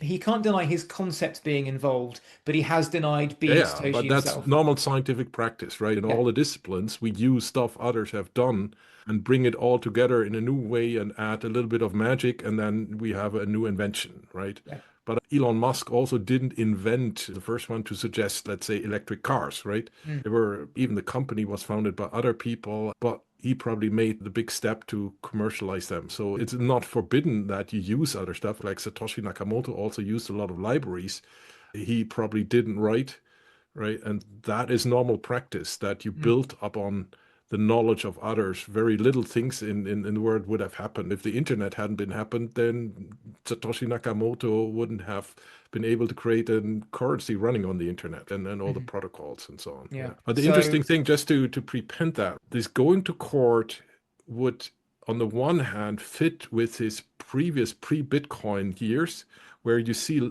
I was astounded when I studied Craig Wright that he was very extensively commenting on legal issues in the pre-Bitcoin years. I think in the 2000s, let's say before Bitcoin, he was posting. Sometimes these posts are usually short. Somebody you don't know asks a question, let's say on Reddit or these things, and then you get short answers. But he was like, or even if you write a long thing, right? You say, can somebody help me on this? You have a very long text, and people give you typically very short answers. But with him, he seemed to enjoy going into legal details. So he pitched himself as a legal expert, right? But he definitely showed like an over average enthusiasm in elaborating on legal issues, while in Satoshi Nakamoto, he said at one stage, I'm not a legal expert and never really elaborated. And if you look at it, there were some, if you launch Bitcoin, there, I don't think it is illegal, but at least there are some legal issues around it that a legal person and somebody with the mindset that Craig Wright displayed on news groups before Bitcoin, right? You would have thought, okay, at this stage, when somebody asks a legal question about Bitcoin, right, that if Craig had been Satoshi, you would have expected a long kind of elaboration on legal situations, while mm, Gavin Andresen said that actually that was one of the weaknesses. Of course, it's a subjective thing, but definitely he knew what he was talking about, right? He mm, was working in companies and so on. So this kind of now, when you talk about the legal stuff, you didn't seem to have a passion in Satoshi Nakamoto to go into legal rabbit holes. I would expect he would have tried to avoid that to the most extent, even if he was thinking, I win that case, but he probably didn't want to get entangled. And then you mm, see Craig Wright, as you just started, and maybe continue after this, he was seeming to have a joy in getting into courtrooms actively. So the only, like, only this climate thing he got drawn in. But as far as I remember, most or even all other cases, he was initiating himself. So take us then from where you left there. So yeah. I you have mean, this clash of a very cautious, maybe a little bit less knowledgeable guy in the legal domain called Satoshi Nakamoto, and you have suddenly somebody who seems to be wildly jumping at any option that he could get into suing other people. That is a yeah. little bit difficult to explain. But yeah, so what's the next story then on these cases? It's really interesting what you say because Craig has positioned himself as a legal expert for so Yeah. many years, obviously going back to the era you're talking about. But the thing is, this is his modus operandi. He comes across as an expert because he sounds like he knows what he's talking about. But like we said with the cryptography, when he comes across someone that does know what they're talking about, they completely debunk him. So I would be very surprised if a professional, a qualified lawyer read his posts and agreed with any of it. In legal domain, you have a lot of collisions, right? There's a lot of times where you go to court to sue somebody and you think you're right, and Mm. like it's a little bit shady area, but I would generally agree with you that even to me, I'm not an expert, but I also went through with my patents and so on. I went through this and talked to a lot of lawyers. So he doesn't sound, let's say, like the usual legal people I have encountered in my professional life, right? The Mm. tone of theirs would be maybe more cautious. If they're serious, usually they don't claim to know it all. Usually they would first tell you, look, it's a little bit. You rarely go to a lawyer and he tells you it's very clear cut. That might be in some cases, but in the majority of cases, you cannot be sure what comes out in a court case that is Mm. worth even taking to court. Of course, Mm. there's some very clear things and so on. Yeah. So there's a big discrepancy there between his actions and what you would have expected from a Satoshi Nakamoto. Between the filing of his first, because he liked his lawyers in the Kleiman case. I don't think he ever said a bad word about his lawyers in the Kleiman case. For all the court cases he filed, which were pretty much all in the UK, he cycled through about 6 different law firms. They were hired, he'd fire them. They were hired, he'd fired them. Some probably walked away, but he fired most of them. And he'd say afterwards, they didn't do what I said. They didn't follow my instructions. I wanted to pursue this action because I thought this was best. They advised against it and followed their own course. And so when no law firm would touch him, when he lost his last court case in 2024, the one, as we'll discuss in a second, that really was the nail in the coffin for him, no law firm would touch him. And so he appealed and he represented himself in the appeal. And he was like, finally, I'm free of all these lawyers. All his supporters were cheering him, saying, yes, go on, Craig. Now you're free. You're unencumbered. You can say what you like. His appeal was rejected twice, and he ended up with a criminal conviction for contempt of court. So that's how that turned out for him, representing himself. So that is when his legal knowledge has been put to the test, just like his knowledge on various other aspects he claims to be an expert in, when it was put to the test against his peers, failed again. Yeah, look, I don't want to pitch myself as a legal expert, but I have some experience and know some people as friends or as business connections, right? One problem as the outcome of these cases, right? For example, let's say this Florida case, which he ran against the estate of, or not, he was actually accused there of Mm. withholding the money. But anyway, what astounded me is the outcome of these all these cases were not really whether he is Satoshi Nakamoto, right? Because that is something I would doubt that is even of legal relevance. That would only be of legal relevance if somebody stepped up and say, I am Satoshi Nakamoto. I wrote that thing. So he claimed a copyright on my paper.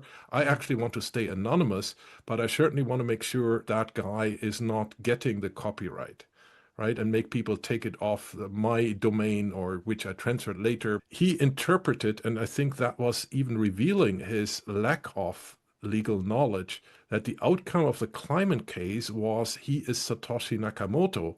Actually, the outcome was only, does he have to pay the money to things? And then he, like, I think pages of text, but it was essentially the argument was, okay, he might be Satoshi Nakamoto. That wasn't the last case. And we are not really, I just summarize it. But the gist of it was, okay, that guy might be Satoshi Nakamoto. That is not what is relevant legally. Everybody can say, I'm this, I have this online handle and so on. If I say I'm Tom Cruise and try to run a business out of that, like with merch and all that, then probably Tom Cruise would come after me. But if there's nobody showing up and saying, especially if it's an unidentifiable person, then pretty much it's okay. Mm. And only if there's some damage happening. So the other side said, look, this guy says he's Satoshi Nakamoto, and he said even that he developed it, whether it's 50-50 or some fraction of the company that essentially I ran with Kleiman. So you had some share of it, let's say 50-50, and now you're like, this guy is dead. So 50% of that was part of the estate of Dave Kleiman, and I'm the heir of Dave Kleiman. I'm the brother. He was never married and this kind of Mhm. stuff. And so you need to give me that. And the judgment was, okay, this guy, Craig Wright, comes up. He says all the money, I think at that stage, he said, is in this tulip trust. Then the judge said, look, that might be possible. We cannot fully verify it. But essentially, they would say something like, if you sue him, you have to verify that the money is not in that trust. And so it was all about, does he owe that money? And the judge would say, yeah, if it's in that trust, he's out of it. But then Craig Wright came and said that he is Satoshi Nakamoto. Mm. And that is not, I don't think a court would even handle such a case if it wasn't about legal stuff. The same with the COPA. I think the point is, can you force COPA to take down the Bitcoin white paper?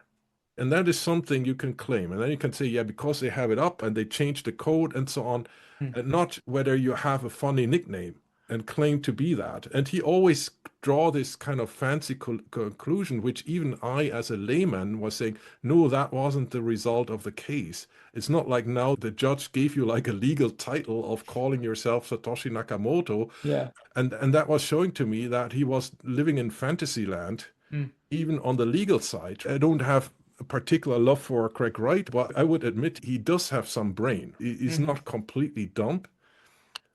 And so he must have seen, but he certainly overestimates himself, his own cleverness, and completely underestimates that there might be some other people who are at least as clever as him, if not a little bit more clever. It's stunning. Usually, like when I meet, like I meet often a lot of people who are much, much smarter than me, right? But they're usually very moderate, right? They wouldn't come and say, oh yeah, you're so stupid, but you don't understand it. Like you can usually ask the smartest people, you come there and say, may I ask this question? You gave a presentation or you did this and that, and you're afraid to ask them because it might be too trivial for them. And usually they're very generous. They're coming, oh no, that's a very valid question. And even the simplest things, they would generously explaining to you. I would say that is a normal a kind of like habitus that these people have, right? You can meet them in the elevator and they wouldn't say, look, I'm a Turing Prize winner and put all their medals on the table. And usually they are the opposite, and you have to bring that up yourself. And so that just doesn't match. And I think he completely overestimates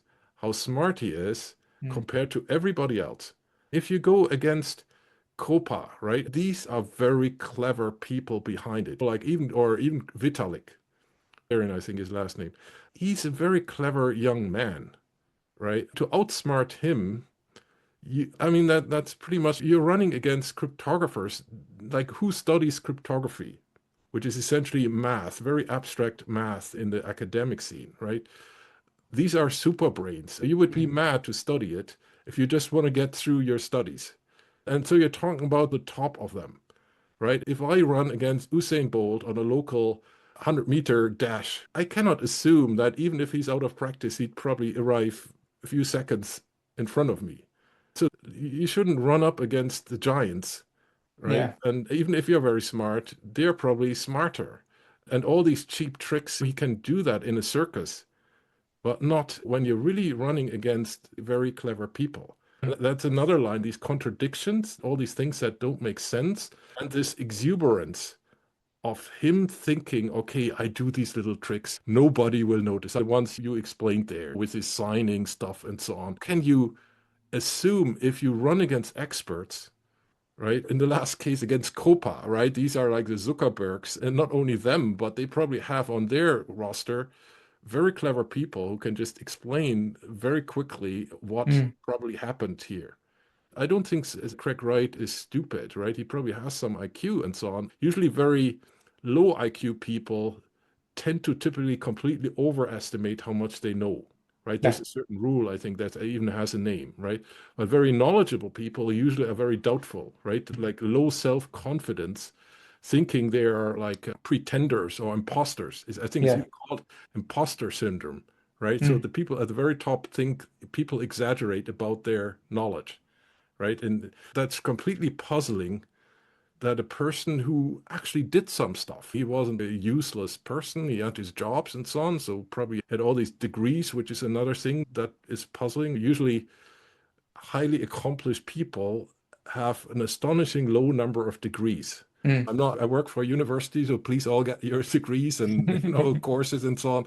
But Elon Musk doesn't even have a PhD, right? Bill Gates doesn't have a PhD, and I think like Some of them are like Bill Gates, even college dropout, who introduces himself with having so many different paper degrees. Mm, You make yourself almost ridiculous. When I come to a conference, I'm not introducing myself in all the titles I have. I'm mm, just me.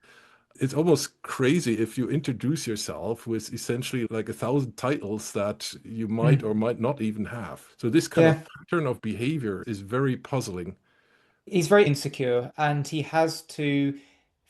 constantly feels he has to prove himself. As Yeah. you said, he thinks he's the smartest man in the room, whatever room he's in. Whatever the subject matter is, he could go to any conference in the world, he will still think he'll either think he's the smartest man in the room, or he'll think he can trade blows with people that are subject matter experts. When he is called out on things, he just shifts the landscape.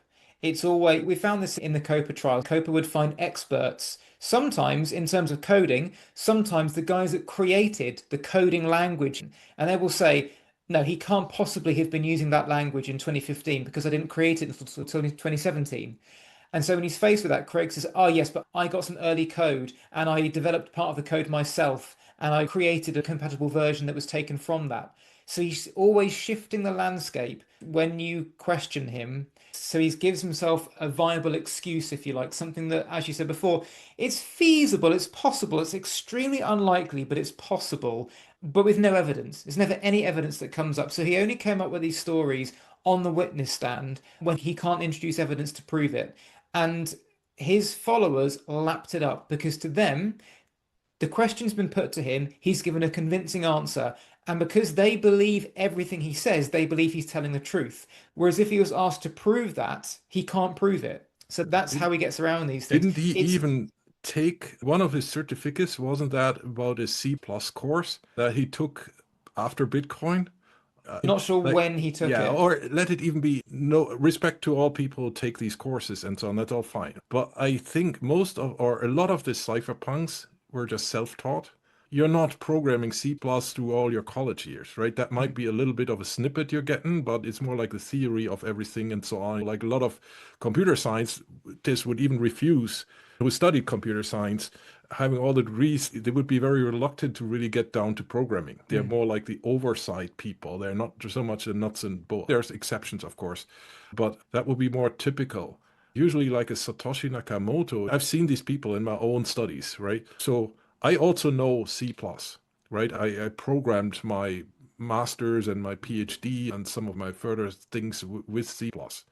But I would have been far, even though I could that do quite fluently, but the level of Bitcoin, now it's arguable, some programmers say this, some that, but it's an extremely complex software project.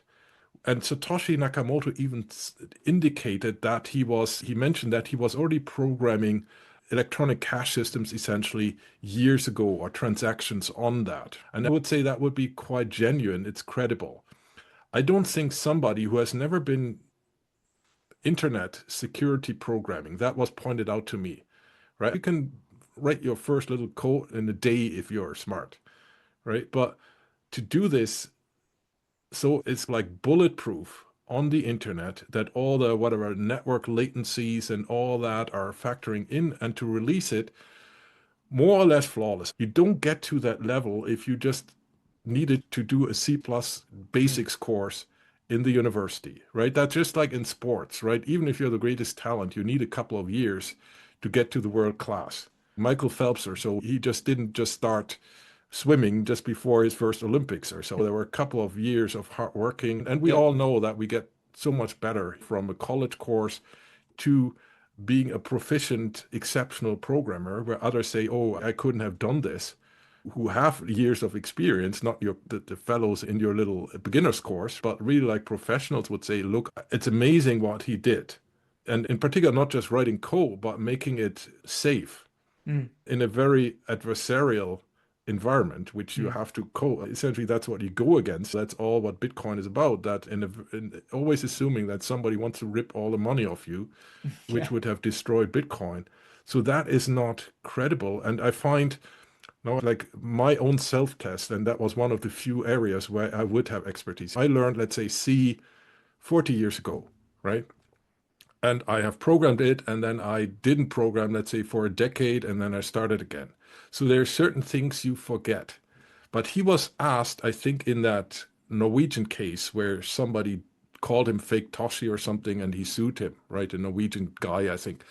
And he was, I think it was that case where he was asked, what is an unsigned integer? And of course, people not familiar with C, they wouldn't know it, but Bitcoin, right? In layman words, you need to, in most languages, especially in C, you need to define what type of a variable you are using, right? There are other languages where you don't have to do that, but you really have to tell the computer, interpret this variable that I call whatever, Bitcoin or token or something like that. You need to call it, you need to tell the program what data is in it.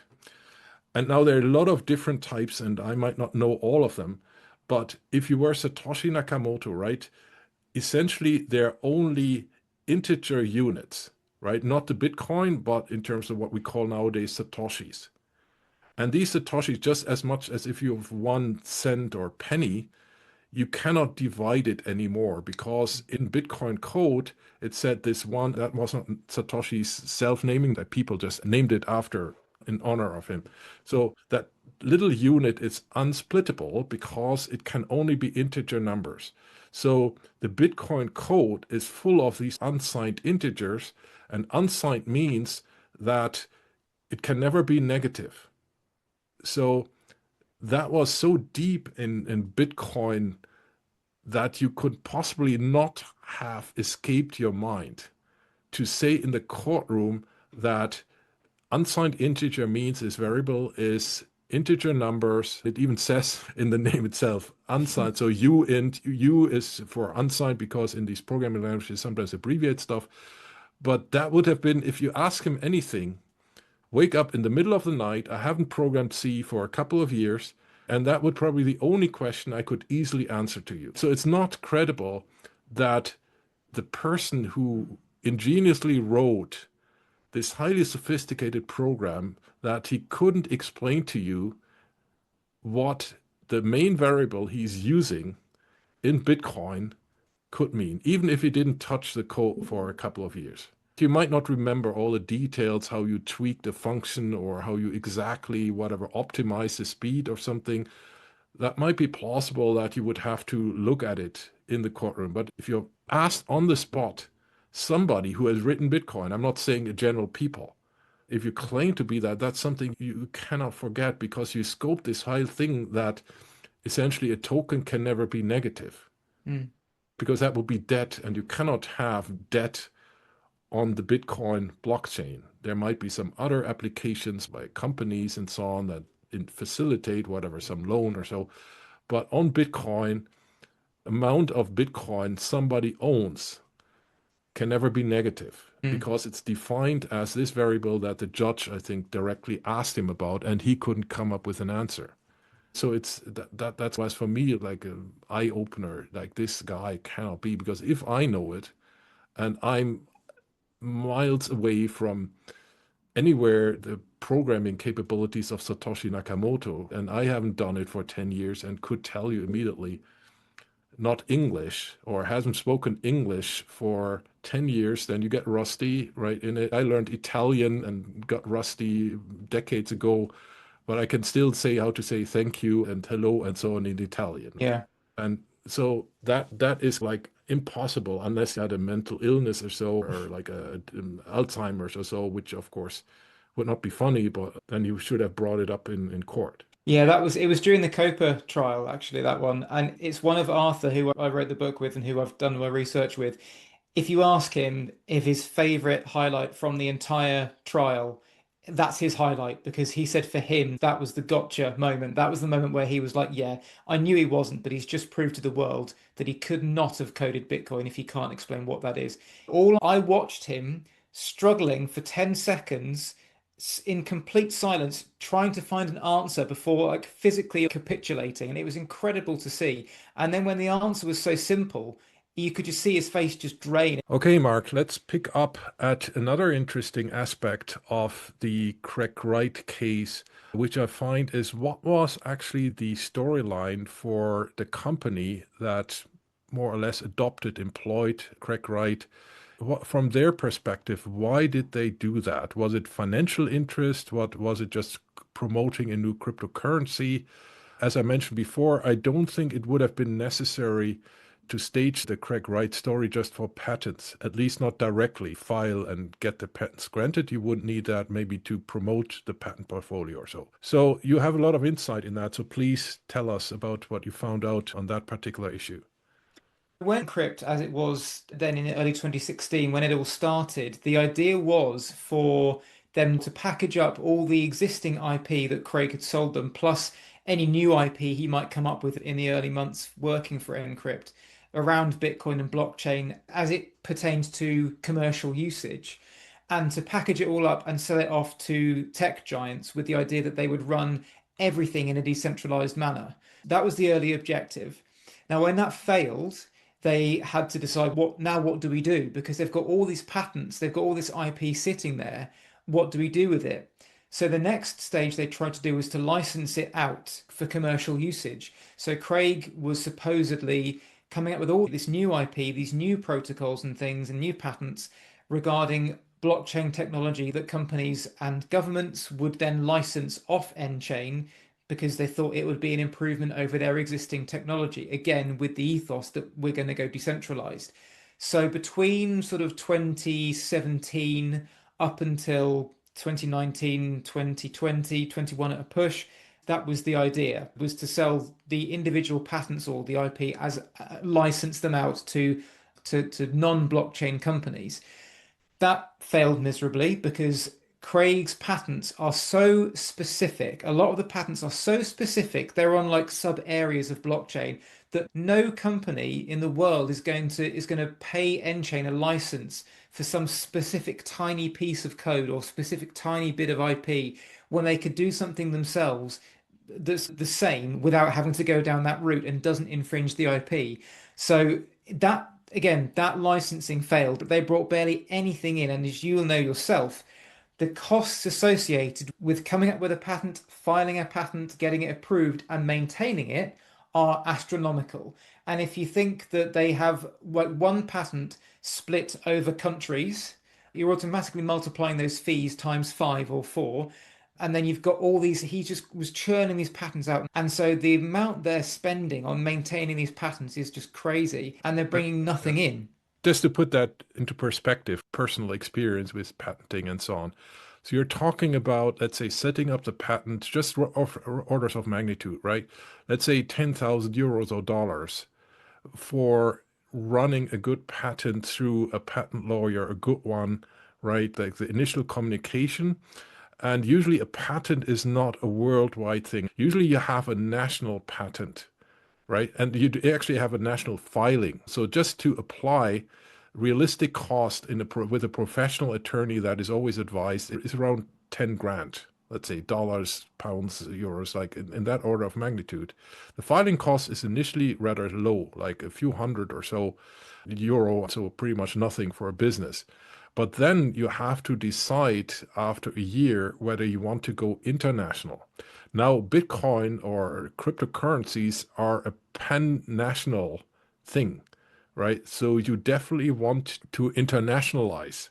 So you usually go to at least the big, let's say, industrial nations that do something. So you usually go to the US, the UK, let's say Germany, France, Italy, maybe Poland or something like that. So a handful of European countries, and you go to definitely to Korea, Japan, and China, right? And they all charge fees. And these fees actually increase. So whether you use it or not, right, every year they will charge fees. And typically it's easy to, let's say after a few years, you're talking about tens of thousands of euro per patent just to keep up the fees, right? So it's not surprising if a single patent that is, at least to the most important countries, kept up, right? The fees can easily, and there's of course like then there's communication going to your patent attorneys. You have to hire a patent attorney in Korea and Japan.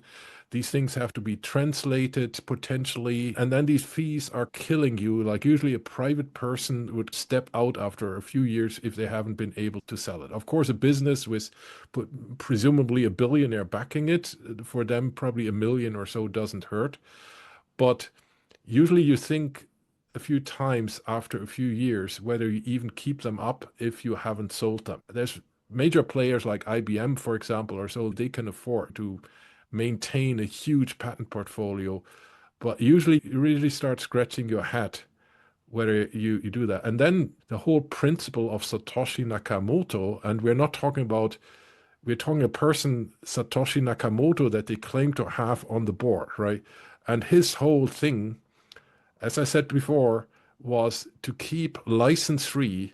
So there's nothing encumbering. So nobody could sue Bitcoin or anybody who would claim to own Bitcoin, which is another paradox, right? Because it's not really owned, not even by Satoshi. So if you have a patent, you're not automatically collecting from people who are infringing it. Let's say if there had been somebody claiming that Bitcoin is infringing their patent, they would have had a hard time sending it anywhere, because that was a very fabric of Bitcoin, that you didn't have a legal entity that any authority or company could send a letter to essentially threaten you. If you don't stop Bitcoin, then we're taking you down and you go to prison. That was essentially in the very makeup of Bitcoin and the pseudonymity of Satoshi Nakamoto, that you couldn't be sued by legal entities. So there was no address that you could send a letter to. And that's essentially what you have to do at the end of the day, right? If you sue somebody, you have to send them a letter to whatever, desist, or send a letter to court, and the court doesn't know what to do if the addressee, so the one you want to sue, is not findable, right? Or is decentralized as the very principle of Bitcoin. So, I mean, there are other blockchains, of course, like Ethereum, where you would know the people. But with Bitcoin itself, and again, the company claims to have the Bitcoin founder on its board. That is contradiction in a legal sense if you fully understand what a patent is.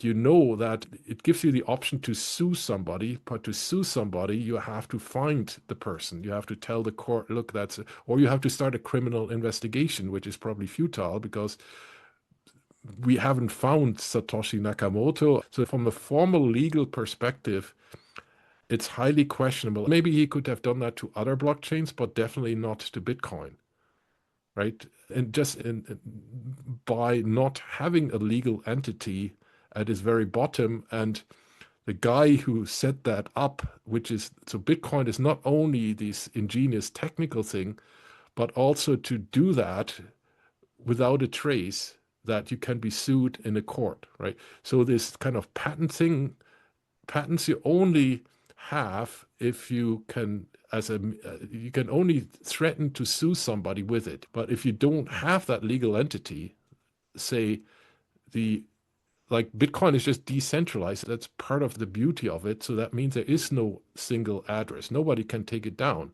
Even if the regulator came and said, look, it's illegal, they would not be able to take it directly down as they have done for previous currencies. So that's again one of these contradictions where you think, okay, on the one hand, Satoshi Nakamoto was so protective of not being able to sue himself. And then you have suddenly a guy who claims to be Satoshi Nakamoto showing up and playing this patent game, right? That is like hilarious. Again, he could probably sue other blockchains, right? But not Bitcoin, or not devalue Bitcoin by any legal action. Or that's the basis essentially for anything you can do against Bitcoin, that you just come to the court and say, this is an infringement of something I invented. Or even if he filed these patents in 2015, right? All the previous, let's say Ethereum was, for example, invented, it was released in 2014, 2015, but the inventions, the core ideas, and that's what you protect in patents, probably emerged in 2012, 2013 or so. You would probably have to ask the team that founded Ethereum. But legally, it's highly questionable why you would file a patent to at least sue blockchains that were previously released, that is not possible because since it has been out, it heavily has been state of the art, Mm. right? And if the patents were all filed after 2015, you wouldn't have much of a choice. Maybe some upgrades or so you could sue, but yeah, it's at the end of the day, it just there's some element of it that again doesn't make full sense, and it's very questionable whether a Satoshi Nakamoto would have jumped on board to sue other blockchains about patents he filed. It's very questionable. Okay, Yeah, that takes us through to the next stage, though. So you're talking sort of 2017 sort of time. They realized that they weren't able to license anything out. And that's when it seems around that era, they started to consider how they could monetize it. And if you skip forward a couple of years, Craig started talking about exactly what you said, suing blockchains for infringing their patents. And he included, it wasn't just blockchains. He said that Ethereum had used one of his patents for NFTs. He said he patented the concept of NFTs years ago. It's all these big claims of I did this years ago, I invented this years ago. They were ripping off all my stuff. And he was talking about suing these blockchains to get some money in, basically, because the idea was he would go after the smaller Nchain, would go after the smaller blockchains who he accused of infringing him, knowing that they wouldn't have the money to fight back, really. As you say, trying to defend yourself in a patent court is highly expensive. Even if you're accused of something you didn't do, you've got to at least fight back in the initial stages, or you just lose a default judgment. So he was planning to, through Nchain, sue these blockchains to say, we think you're infringing our patents, which they probably weren't. You can either fight us in court or you can pay for a license for what you've stolen. And that was the idea, was to essentially blackmail, more or less, blockchains into buying licenses off Nchain to use patents that they may not even be infringing. It may be tangentially connected to what they're doing, but it may be nothing like it. But because Craig had this, and Nchain have got this huge backing behind them, they've got billions, they've got potentially millions or billions of dollars behind them. They're the big boys. They can afford to do this. Whereas these other smaller projects, if they want to survive, they have to play ball. Now, I don't think we ever actually found an occurrence of them doing that. It seems like the wheels came off Nchain properly before they could even do that. But the fact that they were considering that as their next step shows the kind of people that we're dealing with. That was one side of it. The other side of using Craig's Satoshi claim and the patents and IP, what have you, was to do with BSV, which is the Bitcoin Satoshi Vision, which he forked in 2018 from Bitcoin Cash. That was, they hoped they would gain enterprise adoption, corporate adoption, government adoption. That was the push for a couple of years, was the whole, we're untethered scaling. We're going to release this massive blockchain called the Terranode with unlimited scaling. Governments are going to come crawling to us. Companies are going to come crawling to us because there's no limits on the blockchain and this sort of thing. But that didn't happen. So what they pivoted to next was going the legal route, which is why Craig filed all these lawsuits in 2019 and beyond. The idea was to either get a court somewhere to declare that Craig was Satoshi, which they believed would give the IP in Nchain loads more value, because if it's like it was back in the beginning in 2015, 2016, the idea was this isn't just any Bitcoin IP, this is Satoshi's Bitcoin IP, and just having that connection should increase the value quite a lot. So when that failed, they tried that again with BSV, saying BSV is Satoshi's Bitcoin. We're going to market it in that way. And then if we can get a judge to approve Craig as being Satoshi, that means that BSV is officially the real Bitcoin. And the idea was that's the first step on the ladder. The next step is to sue exchanges and say, you're listing coin as BTC, but actually we've proved, or a judge has clarified, that BSV is BTC. Therefore, BSV is Bitcoin. You are misleading the public by having BTC as Bitcoin. So we want damages through all the damages that we've got through BSV being like pushed down and not officially known as BTC. And if you want to use the name Bitcoin in future, you've got to license that from us because we own the branding, we own BSV. And if a judge has ruled that Bitcoin is BSV, suddenly you've got all these exchanges, all the infrastructure, all the Bitcoin infrastructure in the UK would have to be retooled to BSV. So you've got to buy a license from Nchain to do that. So you either have all these companies that have anything to do with Bitcoin, either if they want to continue using Bitcoin in any respect, have to buy a license from Nchain to keep using the Bitcoin name, or they just shut up shop and never touch it again. That was the big overarching goal. That's why these lawsuits came out. It was all leading up to that. But it's brilliant how you laid that out, right? But it sounds something, let's say you have a couple of people, right? And you have this idea with BSV and so on, and you get into a room and everyone wants to see this story unfolding. And then after a couple of hours, everybody gets so enthusiastic that you internally within these people, let's say in a Nchain or Encrypt or whatever boardroom there, they all sat together and had a couple of drinks and good meal served. And then you had a glass of champagne and toasted there and said, look, this is what we do. And then you go to a real patent attorney or legal expert or something like that, and you tell them the story. And they're going to tear that apart, right? They Mm, say, okay, that is your very optimistic view.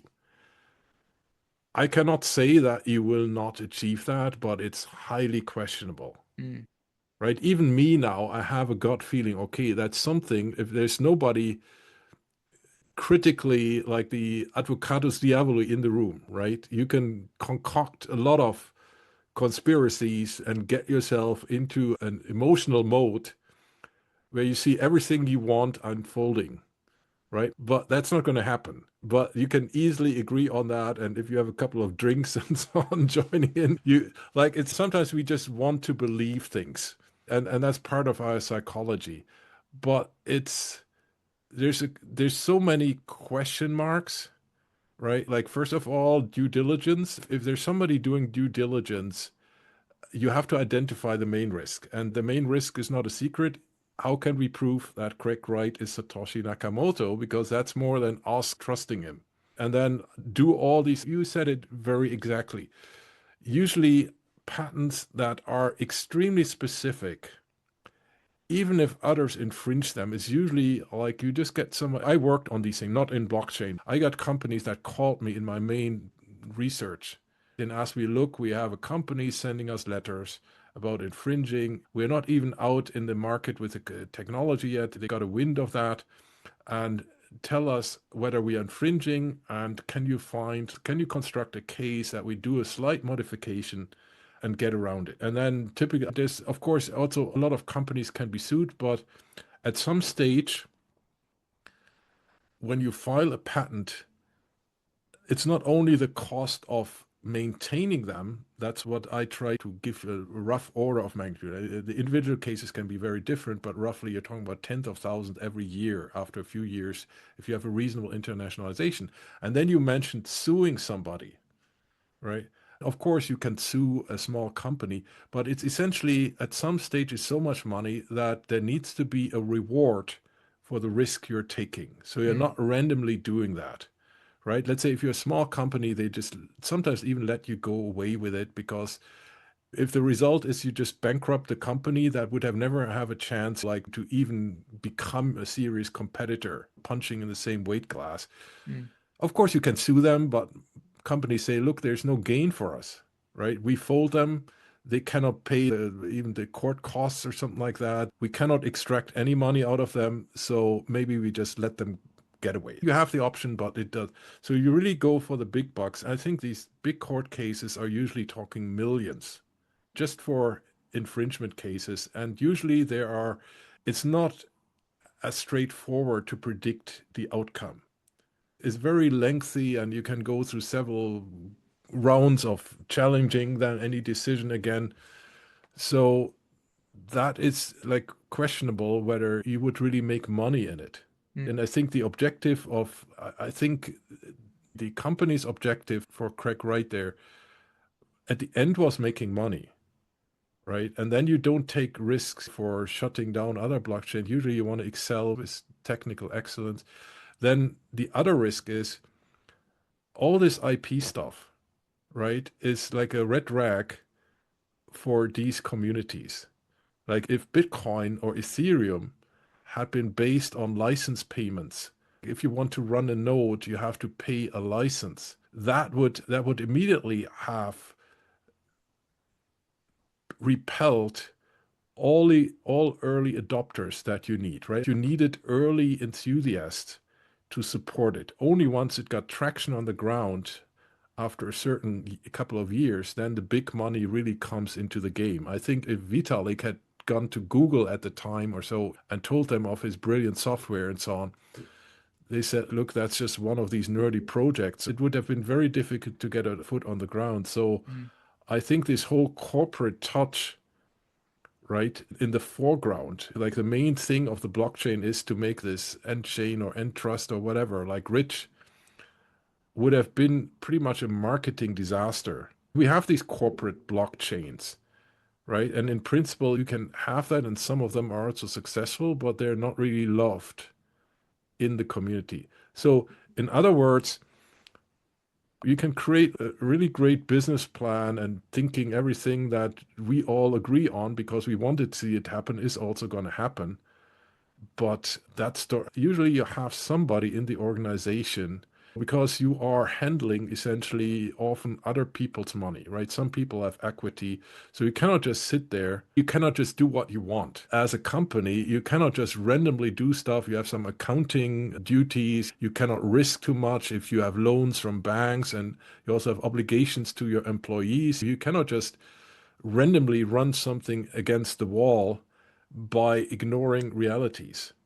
I don't have any insight there, but that sounds to be very naive. You usually have to also factor in a worst case and then factor in whether the reward you make in the best case scenario is properly balanced by essentially wasting significant values of the company Mm. investments and so on. I So mean, again, I don't know, I don't have insight, but it seems to me one of these too good to be true stories.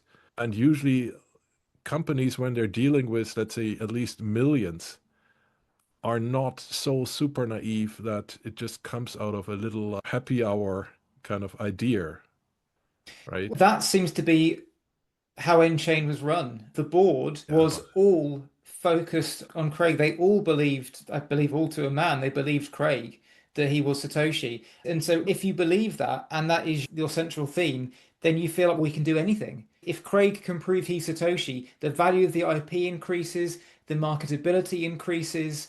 We can then use that to generate all this income. So it was a lot of it was focused on that because without that, it was just valueless. And if all the board, if the board of a company is all as deluded as each other, then there's only one way that's going to go. It seems like there was no one on that board who provided an alternative opinion. Hang on a second, is this not the best idea? It seems that they were either all on board, or if there's one or two holdouts, they were railroaded. I think the most tangible route would have been, okay, is Satoshi, or we can convince some way that even without a final proof, the majority, it's all about, in blockchain, it's all about a good majority, getting good majorities, right? If you have a good majority, you can also change anything in Bitcoin, right? It's only permanent in the sense that you would have to convince pretty much 51% or more, but somewhat, you need to get a solid majority of Mm. people convinced, and then things happen, right? You could even then make Bitcoin adopting the rule set of Bitcoin SV. I think it's highly unrealistic for Mm. different reasons, but in theory, that's possible, right? Yeah. If you have a Satoshi Nakamoto who is, the thing is, would Satoshi Nakamoto even still have that impact? Just by the very coming out and going towards IP and so on, he might be just fired. Like Gavin Andreessen, who was essentially the St. Peter of coin, right? He got handed over the keys like St. Peter from Jesus, right? So he did have a lot of credibility, but as far as I understand, in particular in the wake of he then said on this that Gavin Andreessen was invited, and he said on camera that he believes that Craig Wright is Satoshi. He modified that in the aftermath, but that was, for example, the reason why Gavin Andreessen was pulled from being at the helm of the Bitcoin source code management, right? That was one thing that initially was a strong argument for Craig Wright, but in the context that you just raised, so they even pulled, so to say, the Petrus of Bitcoin, right? The one who was the only one that was selected personally by Satoshi Nakamoto, right? So the question is, even if you pitch Craig Wright, whether credibly or at least, you just need the majority, right? Which is difficult enough. Let's say you have that, and suddenly he says, okay, we need to change Bitcoin to the Bitcoin SV rule set. So whether you call Bitcoin SV a coin or you just change the code, right? Make it a thing of the community. It shouldn't be me. I shouldn't be that shady figure that becomes like the new Jesus of the community. He implicitly said, look, even if I show, that's how I would interpret it. Even if I show up in the future and wanted this to change, I shouldn't be able to do it. So that would be like also contradictory to Craig Wright's Yeah. position. And then the question from the company perspective, making money is, okay, if suddenly a Craig Wright comes up, says he's Satoshi, and even if we believe him, he is, but we don't want that IP game. We don't want Bitcoin to be suing other companies to fold. We want this open spirit. So we don't care about Craig Wright, known as Satoshi Nakamoto anymore. Even if he says it, it's not in the original spirit. The team is stronger than the individuals, if you take it in a soccer or football analogy or so. So that risk was also there. Let's say, even if everybody had believed Gavin Andreessen after his statement, again, which he weakened, I think, and backed off a little bit in the aftermath. But I don't think that all the cypherpunks and all these early adopters and so on would have pulled over if they didn't feel that it was right to encumber everything, start lawsuits. That was really like sometimes when I talk to these people who are involved in these communities, they have very clear barriers what they would do and what they wouldn't do. This ideology was very strong, pretty much religious for a couple of people, right? People went to prison for a couple of these things, like in the 90s and so on. I talked to a couple of people who are very afraid of any involvement, or they would even argue that you shouldn't have anti-money laundering or this know your customer stuff and so on. So that wouldn't have been a credible person anymore, right? So they might have not even listened to Craig Wright, Mm. given the way he pitched now the whole thing. And it would also be contradictory to the original spirit of Bitcoin completely, right? So that's like with the patents, you mentioned it essentially. Any patent that's so specific is pretty much worthless, right? If you really say you have to program it and every single letter of the program code is down there, that's in 99.9% of cases the worst patent you can have, Mm. right? Because it's so easy to, you always find a workaround. Look at Bitcoin itself, right? They whatever had this block size limit, and then you had the wars.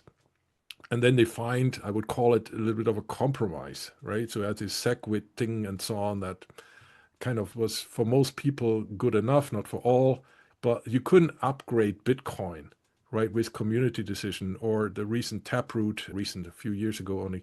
So there is reasonable decision making, and I don't think that Satoshi could have swayed something that had major resistance in the community substantially if it was only his opinion, but not in the Mm. spirit of the community, right? And overall, yeah, of course, a company can, in some cases, do whatever they want, especially if they don't have any obligations. They weren't public, right? They were Um, privately held. They they didn't they have must shares have or been because IPOs or, they did have shareholders towards the end, but I'm not sure when they went public. but not, you don't cannot buy shares of them. I'm not so safe I in no, anywhere. you can't buy Nchain shares in the UK, but the fact that Craig sold some of his shares to fund some of the lawsuits, unless that was like an internal thing, that I'm not sure of, to be honest. And because then you have reporting is, but look, Oh no, they put I'm no because going on they thin ice there. I wouldn't know yeah corporate no they law won't have so done much, because but they're based in the UK, and if they're not on the UK stock exchange, then no, they won't. They'll be a private company still. yeah. So they did that, and so you said they started suing other companies, and They but that were thinking of it. I distinctly remember Craig discussing the possibility of doing this at a conference in 21, I think it was. And he was talking about the strategy they were going to employ. But as far as we know, they never got round to it. Probably because the people funding Nchain realized it wasn't going to be the money spinner they thought it was. So it was Craig trying to threaten people as usual, like he did on a personal level, trying to threaten Armageddon on the crypto space, when actually there was maybe probably very little appetite to actually do that within Nchain, to be honest. I don't get the impression anybody else in Nchain, I don't think that really was the case. And so Nchain as a company really started to go downhill around 2021. That they moved a lot of stuff to Slovenia, they moved out of the UK. They're still in the UK, but a lot of the stuff moved abroad to lower, reduce costs. I think they just really started to close in a bit and really limit what they were doing. And even last financial year, they didn't give their records in on time. There was a notice on the what's called Companies House, which is the British Public Companies Office. You can go online and look at a British company. You can see their filings and persons of control, this sort of thing. And the last financial year, Nchain didn't get their financial reporting in on time, and it was flagged up as being a problem by the tax office. And when they finally did put a filing in, months later, months too late, the guys who had done the audit, the accounting firm that had done the audit, basically said, we do not approve this audit. We've not had a chance to look at the books. All the data we've included in our report was given to us by Nchain. We cannot verify it. And they were essentially saying this company is just really dodgy. It just shows how far they've gone. And in September 2023, there was a massive issue because Christian Agahansen, who was then the CEO, he was yeah. brought on board the year before in this blaze of publicity saying, Craig is Satoshi, I believe him, we're going to win these lawsuits, we're going to take everyone to town, we're going to earn billions through these licenses and through damages, and that's how it's going to be. If we are to believe him, as time passed in 2023, he started to see what we've known for years, that Craig's evidence was a bunch of horse poop. He was like, hang on a second, this doesn't ring true with me. This evidence isn't checking out. I'm doing my research, but what I'm getting back is really bad news. At the same time, he was realizing that what he says, the controlling interests of Nchain, basically Nchain was being run by a shadowy cartel, starting with Calvin Ayre was his claim that Calvin Ayre and a bunch of others were running Nchain behind the scenes without having any corporate responsibility in the UK. So he came out with this thing in September 2023 called the Fairway Report, which is the name of Calvin Ayre's one of his funds. And he basically ripped into Nchain saying the whole thing is being run fraudulently to squirrel money out to these guys. And part of that is Craig Wright's Satoshi claim. That's a huge part of the PR, the marketing side of things. They need Craig to be Satoshi in order to make it work, but that claim is fraudulent. That was in September 2023. He was fired. The entire board pretty much was fired because they were all behind him on this. So Nchain lost its entire board in 23, and then Calvin took majority control. And from then, that's when they've really had these financial issues. That's when they've been contracting in a massive way, cutting back the spending and moving a lot of things overseas. So Nchain as a company is really on a downward slope. Craig was fired as part of that as well. And so that was the moment where we realized Nchain is basically imploding. And from then, the company's just in a death spiral, But basically. I mean, was the main kind of like business model of the company just to create the IP portfolio and To then license it. like, so they didn't have any other income stream. So it was just, oh, we invest and invest. And then the value of the whole package that we create is on the one way going through licensing fees and or through BSV. So they Yeah, I mean, probably had a BSV lot of itself, BSV or something like that, obviously, as a and token, like BSV doesn't make them any money, but the idea was, I don't know how connected the whole effort was to bring in to through Craig's lawsuits in order to get BSV anointed as the real Bitcoin. I'm assuming the licenses would have gone through Nchain. That's what the connection is there. yeah. And what is the aftermath for Craig Wright? So I think he's not really having any public appearances anymore. He has a court judgment in the UK. I'm not sure whether he appears in any other country or so on like on YouTube. If he I think he's somewhere in Asia also. So I'm not sure whether that would have legal bearing on him unless he travels back to the UK, but he's not propagating his Satoshi story anymore, or is he? No, so to cut a long story short, in amongst this whole lawsuit bonanza he had starting in 2019, he had these libel lawsuits, which the only two cases that went to court he lost. And then a number of more technical lawsuits where he sued the blockchain, he sued the Bitcoin Cash and BSV developers, not the BSV developers, they folded pretty quickly, but certainly Bitcoin and Bitcoin Cash developers. He sued them as part of this hack I was talking about, where he tried to get them to remint the coins, to reissue the coins. That was part of it. That was one lawsuit where he was basically trying to prove that blockchains can be controlled. It's not decentralized, it's controlled by governments, can control blockchain transactions. He also filed three lawsuits as an umbrella lawsuit over the Bitcoin file format, the Bitcoin white paper, and I think the Bitcoin name or the Bitcoin code. I forget exactly what it was, but there was three technical elements of Bitcoin he said he created. And the idea with that was he sued all these exchanges and Bitcoin infrastructure companies to say, you've been using the white paper illegally, you've been using the Bitcoin name illegally, you've been using the Bitcoin data file format illegally. And he wanted damages for those.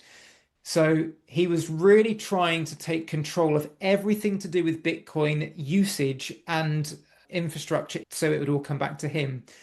Now, while he was doing that, he also, as part of his whole getting the white paper taken off websites thing, he sued a couple of companies who were members of this cryptocurrency open patent alliance, or COPA. He threatened to sue a couple of those, saying, if you don't take the Bitcoin white paper down, I will take legal action.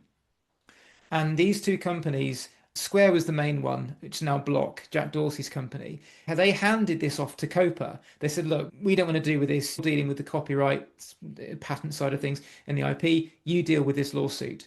So in 2021, they wrote back to Craig and said, we're not going to take the white paper down unless you can prove your Satoshi. Answer these 9 questions with evidence that prove your Satoshi, and we will take the white paper down. Craig refused that, saying, no, I'm not going to answer those questions. You're fishing for information which you can use in a lawsuit against me. I'm not going to do that. So then COPA said, okay, in that case, we'll take you to court. And they sued him on the basis that he did not write the Bitcoin white paper and he did not design the Bitcoin code. Those were the two, there was more than those, but those are the two key areas they sued him over. So that was what is the COPA v. Wright lawsuit. That rumbled on for a bit. And then in the end, it turned out that there were so many lawsuits he had filed, all of which were premised on him being Satoshi, which were all the copyright, all the data, file format, the copyright, all this sort of thing. Every lawsuit that he filed in the UK that had at its core him being Satoshi was all wrapped up into one lawsuit, basically. So there were a couple that were outliers because they didn't revolve around his Satoshi claim. And the 2 libel cases were also left out. But the idea was, if Craig wins this one lawsuit, he is allowed to carry all the other lawsuits through to the next stage. So all these other lawsuits went on pause while COPA v. Wright was playing out. If Craig wins, they all go forward to the next stage. If he loses, they all get canned because they're all based on him being Satoshi. So he agreed to this. He was really excited about this. That went forward, and then in 2024 was the trial, and he performed abysmally. He mountains of fraudulent evidence. He basically in that trial became the most prolific evidence forger, certainly in modern British history, but probably the most prolific evidence forger in British history. 500 pieces of fraudulent evidence for the one case, including forgeries and perjury throughout the trial itself. So we can explore that if you like, but long story short, he lost that. He appealed that judgment and lost. He appealed that defeat and lost again.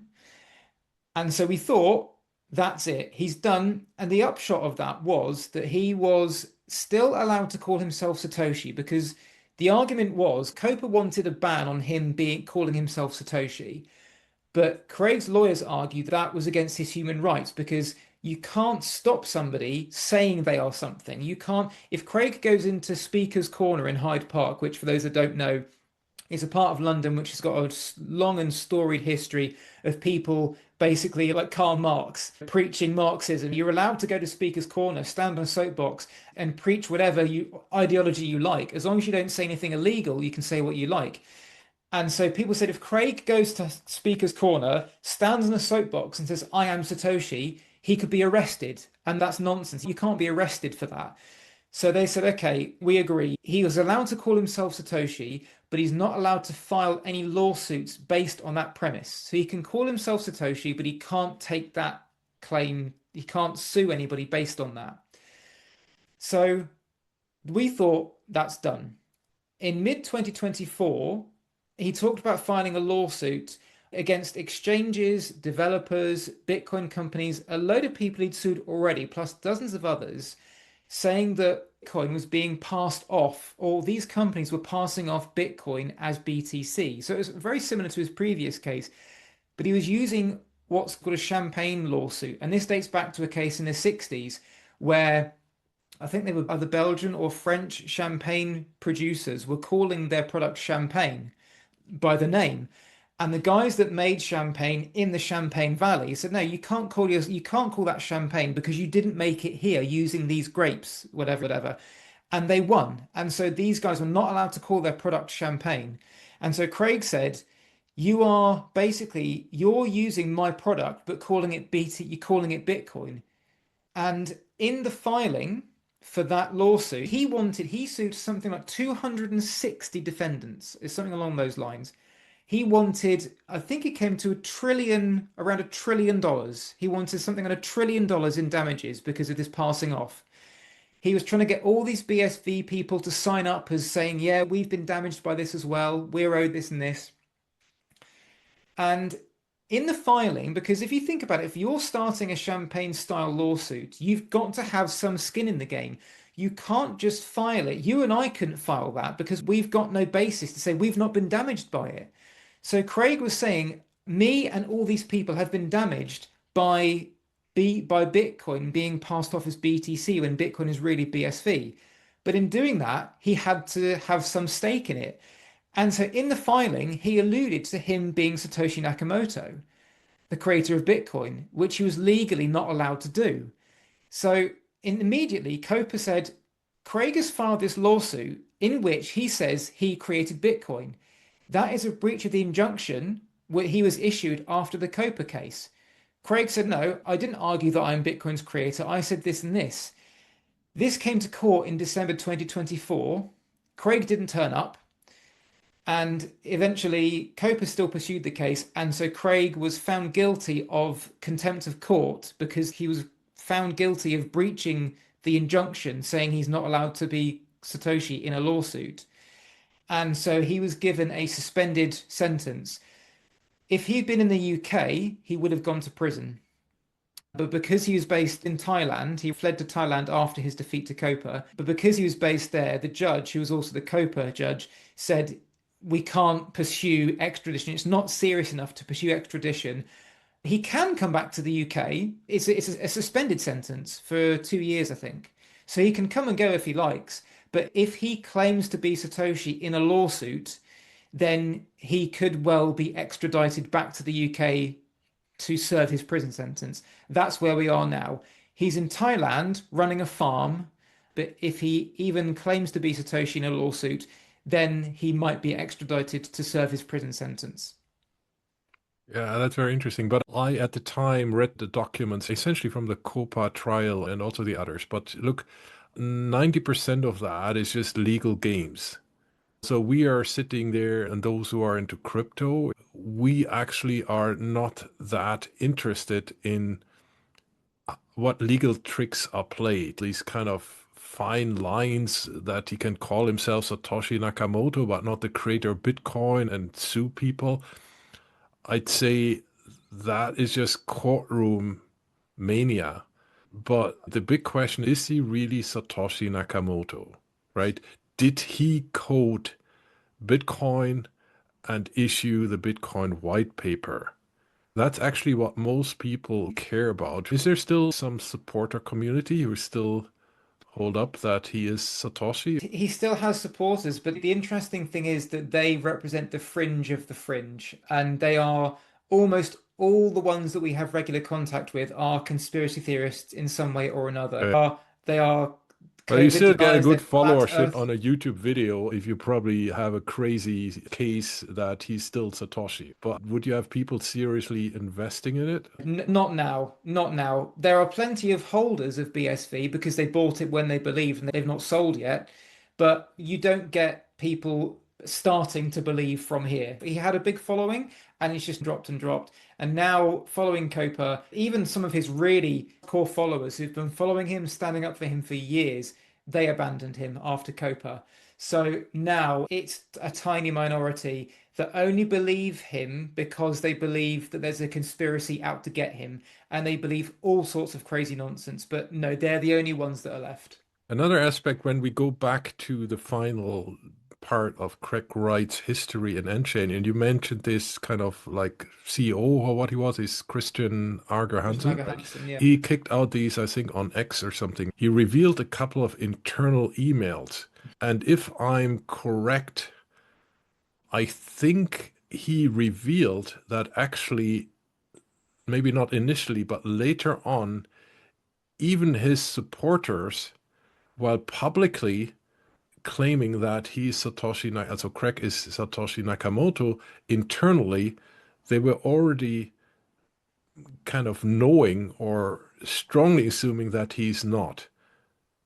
Now, I'm a little bit, I don't want to say too sharply there because I might get on shaky grounds there, but at least when the essence of what Christian released there were some emails that he somehow get into his fingers that internally they were already not believing in Craig's story anymore. Now, I think they were claimed then in official things that they were not genuine, but there was some, at least this Christian guy, he seemed to me to suggest that the whole thing was not believed anymore at some stage, at some later stage of the Copa trial or something, where there were, again, I just recollect from memory, and sometimes that is not very good with me, but in a sense, okay, that story is not supportable. So either you really show the keys, or even us, we are not believing that you're Satoshi Nakamoto. That's something like in along these lines, right? Yeah, so that was in September 2023, right when Christian threw the hand grenade into the Nchain boardroom and blew it up. So the email you're referring to was one sent by Calvin Ayre in late September. That was just a few weeks after. So to again keep a long story short, Craig had been supposedly, according to his other followers, had been saving up his best evidence for the Copa case because it was the most important one. So all these hundreds of pieces of dynamite evidence went over to Copa's forensic analyst. He spent weeks and weeks pulling it all apart. Every single piece was fraudulent. And that report dropped in early September. It was handed over to Craig Wright's team in early September. And that, I think, was when they realized we are in trouble here because this was supposed to be his best stuff, the absolute gold. All these documents dating back to pre-Bitcoin, this sort of thing, it was all completely debunked and found to be recent forgeries. And Christian, that was the time when Christian Aga Hansen was like, yeah, this guy's toast. Started his campaign to undermine it. And Calvin then wrote this email to Craig and to Christian and some others in there.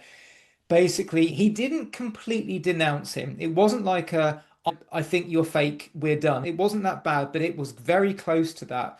He basically said, we've been researching your tulip trusts, your Bitcoin trusts for a couple of years. There's no evidence there was any coins in those trusts. I've been trying to organize this signing session in Harvard. If you don't sign at this signing session, then, we're done. He also said in that email he was pulling the funding. I'm not going to pay for your lawsuits anymore. You're going to have to find your own means to fund your own lawsuits. It was pulling the plug without pulling the plug. And I don't think anyone actually denied that was genuine. Calvin had already confirmed that was genuine on Twitter. He'd already said, yes, that was me trying to get Craig to sign. So he admitted the email was real. Tried to deny he'd ever seen it, but he then, he then said, that doesn't look like the email that I've got. So he clearly had seen it. So it would seem that by that point that he was already in trouble. They'd started to really believed that he wasn't who he said he was while publicly backing him. Because if you're someone like Calvin Ayre, who has backed Craig Wright financially and morally and publicly since 2015, put hundreds of millions of dollars into Craig, into Nchain, into BSV, you've staked your reputation and your wealth on this. You're not going to turn around and go, yeah, I was wrong. It's just not going to happen. Whether he believed it or not, it's just not going to happen. So he will publicly take this to his grave, I think.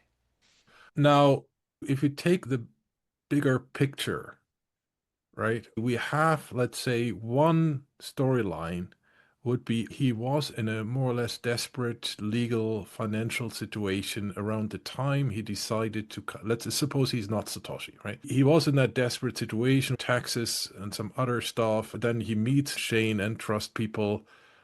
They set up this story. So there would be the financial objective. And then they think, okay, this guy could be ideal for us to launch a great business with all this patent portfolio we might monetize, or even the BSV story that he would be the poster boy of that one. We have Messi and Ronaldo on board that thing, so support our club.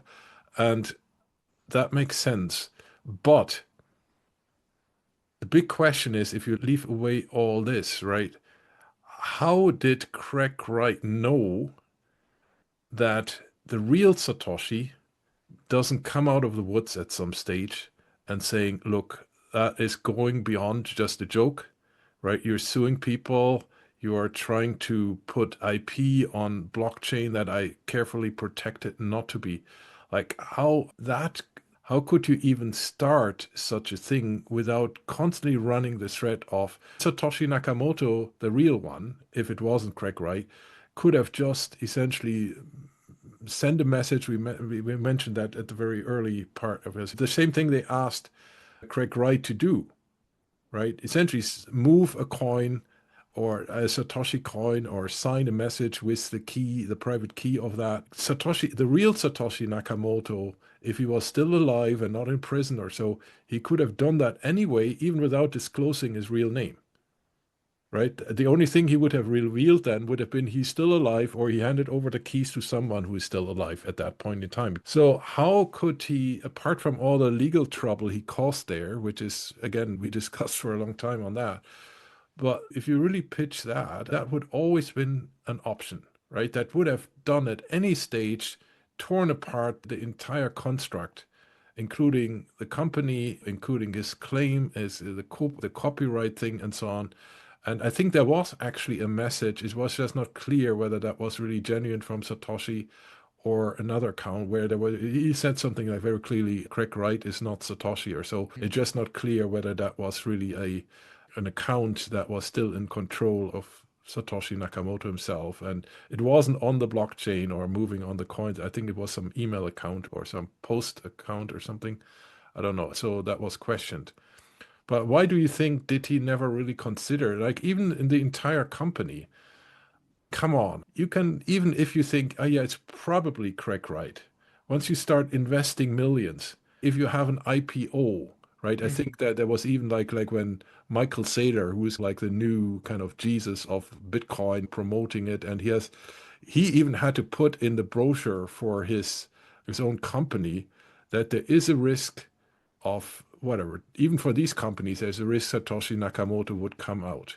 Of course, in a different nature than in the case of a claim that you're Satoshi. You would have some doubts. And how would you not check whether he's really him if your entire business falls apart when there was a single message showing up on the blockchain saying Craig Wright is not Satoshi Nakamoto with one of these accounts we pretty much assume, right? That I cannot see that hasn't happened.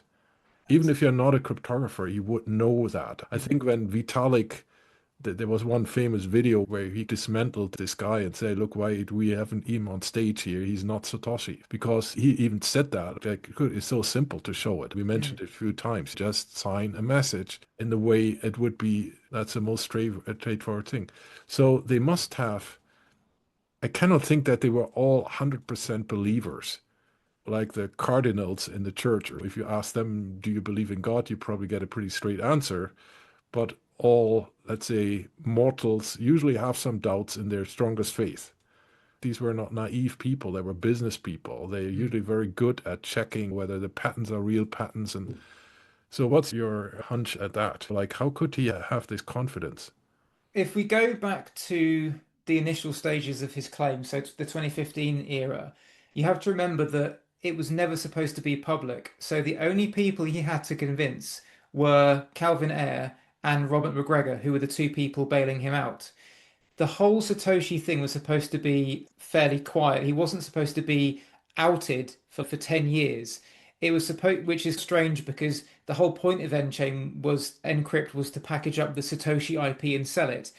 How can you do that without him being publicly known as Satoshi? That's always been a bit of a strange one, but it seems like they were hoping to maybe sell the IP without having to publicly have him out. It's not completely clear. But essentially, all he had to do was convince the two people bailing him out that he was Satoshi. And it's a case, I think, initially of them just really wanting it to be true.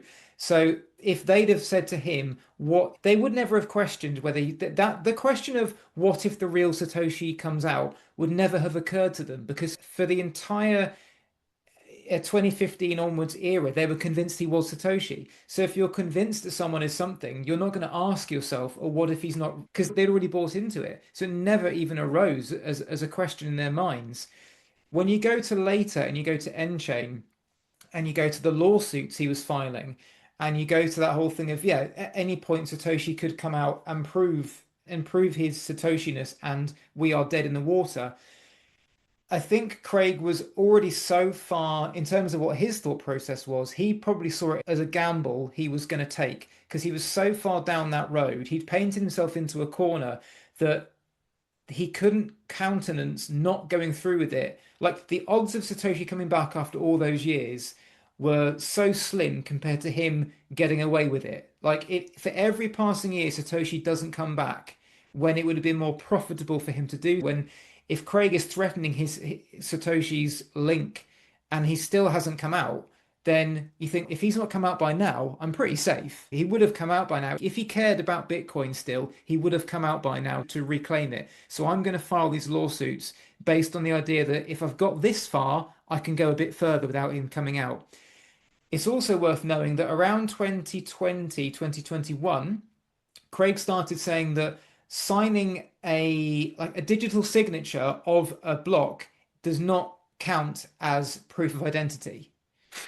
This was partly to excuse him from doing it, even though he in 2016 he had used that as his method of he was going to use that as his method of proving his identity. He suddenly pivoted 5 years later to say no, it doesn't prove identity because you need to prove your identity separate manner before you can sign a block. So you need to have the identity proven in court before you can sign a block as you being that person. So his argument was, I'm going to go through the court process, I'm going to be confirmed as Satoshi, and then I will sign a block. If I sign a Satoshi block before that process, I could have stolen the keys. Satoshi could have given me the keys. It doesn't prove that I am him. That's his mindset. If you go with that theory, if an early Satoshi block is signed by the real Satoshi, what's he going to say? That's not proof. That's not proof of anything. That's just a random guy. He's stolen the keys. He's managed to hack a way in. That's not proof of identity because he didn't prove he's Satoshi before he signed a block.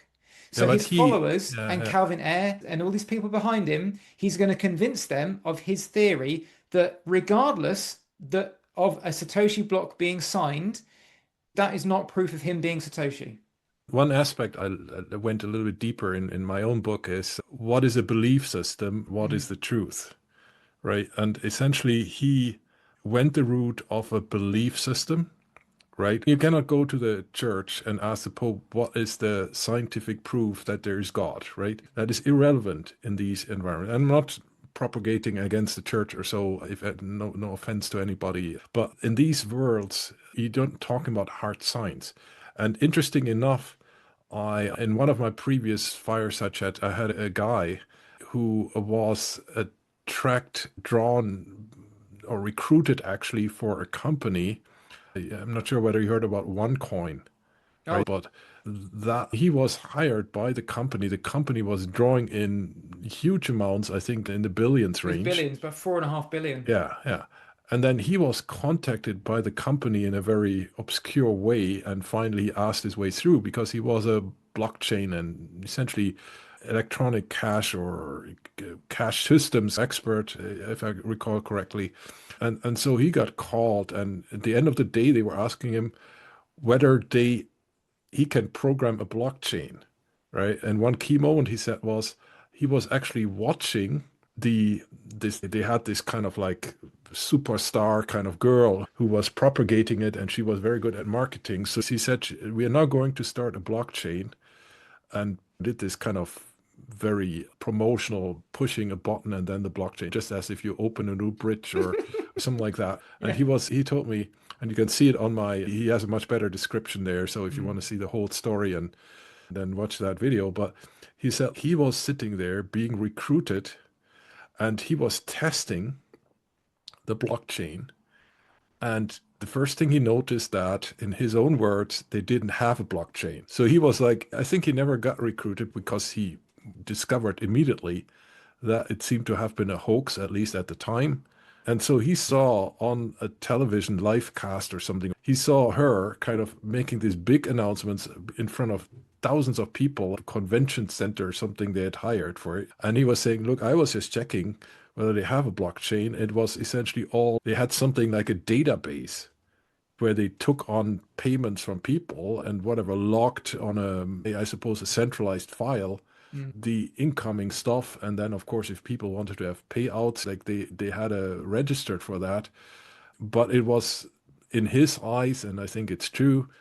At the end, I don't know much about what's going on nowadays, but it essentially said it was a hoax, a complete hoax, where it was just never a blockchain, but it was promoted as the Bitcoin killer and so on. What I was to say is, usually you need at some stage one guy who knows what's going on, right? You need some infrastructure and you need to show something. And who, apart from these kind of believers, like sometimes you can tell people narratives and they want to believe it and then they don't question anymore. But if you have like a blockchain or crypto expert, they might have come neutral, and I don't see anybody who would be fact checking. Let's say if he came into the company and they would have hired, let's say, somebody like Vitalik, right, and said, look, before we invest all these millions in this guy, can you just give us your opinion on whether his arguments is solid? And I would say there's a different outcomes, yes or no or maybe. But I'd say any crypto expert would have told them, look, 90% he's not Mm. creator of Bitcoin. A neutral expert who is not like into believing things, but essentially about verifying things and facts-based research. I cannot see that anybody who would have good knowledge of the scene, let's say for a 10,000 pound kind of assessment, external assessment, right, where somebody would have looked maybe for a day or so into the facts that Craig Wright had presented, let's say in 2014, 2015, or whenever, to these people who were bailing him out, or when they started the company and all that story, I think would have done it. Then They did. They hired Baker McKenzie to do this due diligence on Craig's companies and the IP. The reports they issued are incredibly dense. They're really hard to wade through, and we don't have all of them, so we can't really tell what their conclusions were. But they certainly raised some questions, especially around Craig's supposed Bitcoin ownership and this sort of thing. But all the information they were given came from Craig and his company, his data, which changed on a regular basis, especially when it came to valuations of IP. They just changed with the wind. So they only had his data, his information to go on. So from what we can tell, it seems that they did ask questions, but of course, they can only produce a report that says, look, this is okay. So Calvin and Robert McGregor received these reports and found them satisfactory enough to believe that what Craig was presenting was genuine Bitcoin related IP. Now, the issue there is that Baker McKenzie wouldn't have been blockchain experts, wouldn't have been Bitcoin experts. So, how much detail could they really go into? Who knows? At the same time that they were doing this, though, the Australian Taxation Office was producing its reports into Craig's companies. So they'd been investigating him for a good couple of years, and they were finally producing these reports which showed just how much he defrauded them through the same companies Baker McKenzie was looking at for the due diligence. And they were saying, "Look, this doesn't exist, this doesn't exist." In one report, they looked at all Craig's companies, about nearly double figures companies he had going in Australia, all running this Bitcoin transaction tax fraud together. They said 90%, 94% of the money your companies bring in come from tax rebate claims. That was it. So Calvin had this information. Robert McGregor had this information. They knew he was perpetrating a fraud. They knew that there was barely anything legitimate going on in his companies. You combine that with the report from Baker McKenzie, which probably said something like, yeah, he says this, but we can't verify this. We're not completely sure. Despite all these red flags, you have to say greed because they wanted it to be true. So I think it's a combination of them wanting it to be true, them having invested a lot of money by that point already. So sunk cost fallacy, they've put millions into it, so they're not going to turn their back on it now. And it's also the fact that Craig was very convincing. If you're not a technical person, as we said before, Craig can convince you of something if you don't have the wherewithal to argue against him. If you think he sounds convincing, if you think he knows what he's talking about, and you haven't got the know-how to argue against it, if you're not a cryptography person, if you're not a Bitcoin person, you can very easily believe him. That's how he's managed to sway people into believing him.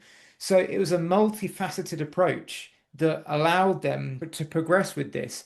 The only people that have ever questioned him really are the cryptography experts who were as part of the 2016 signing sessions.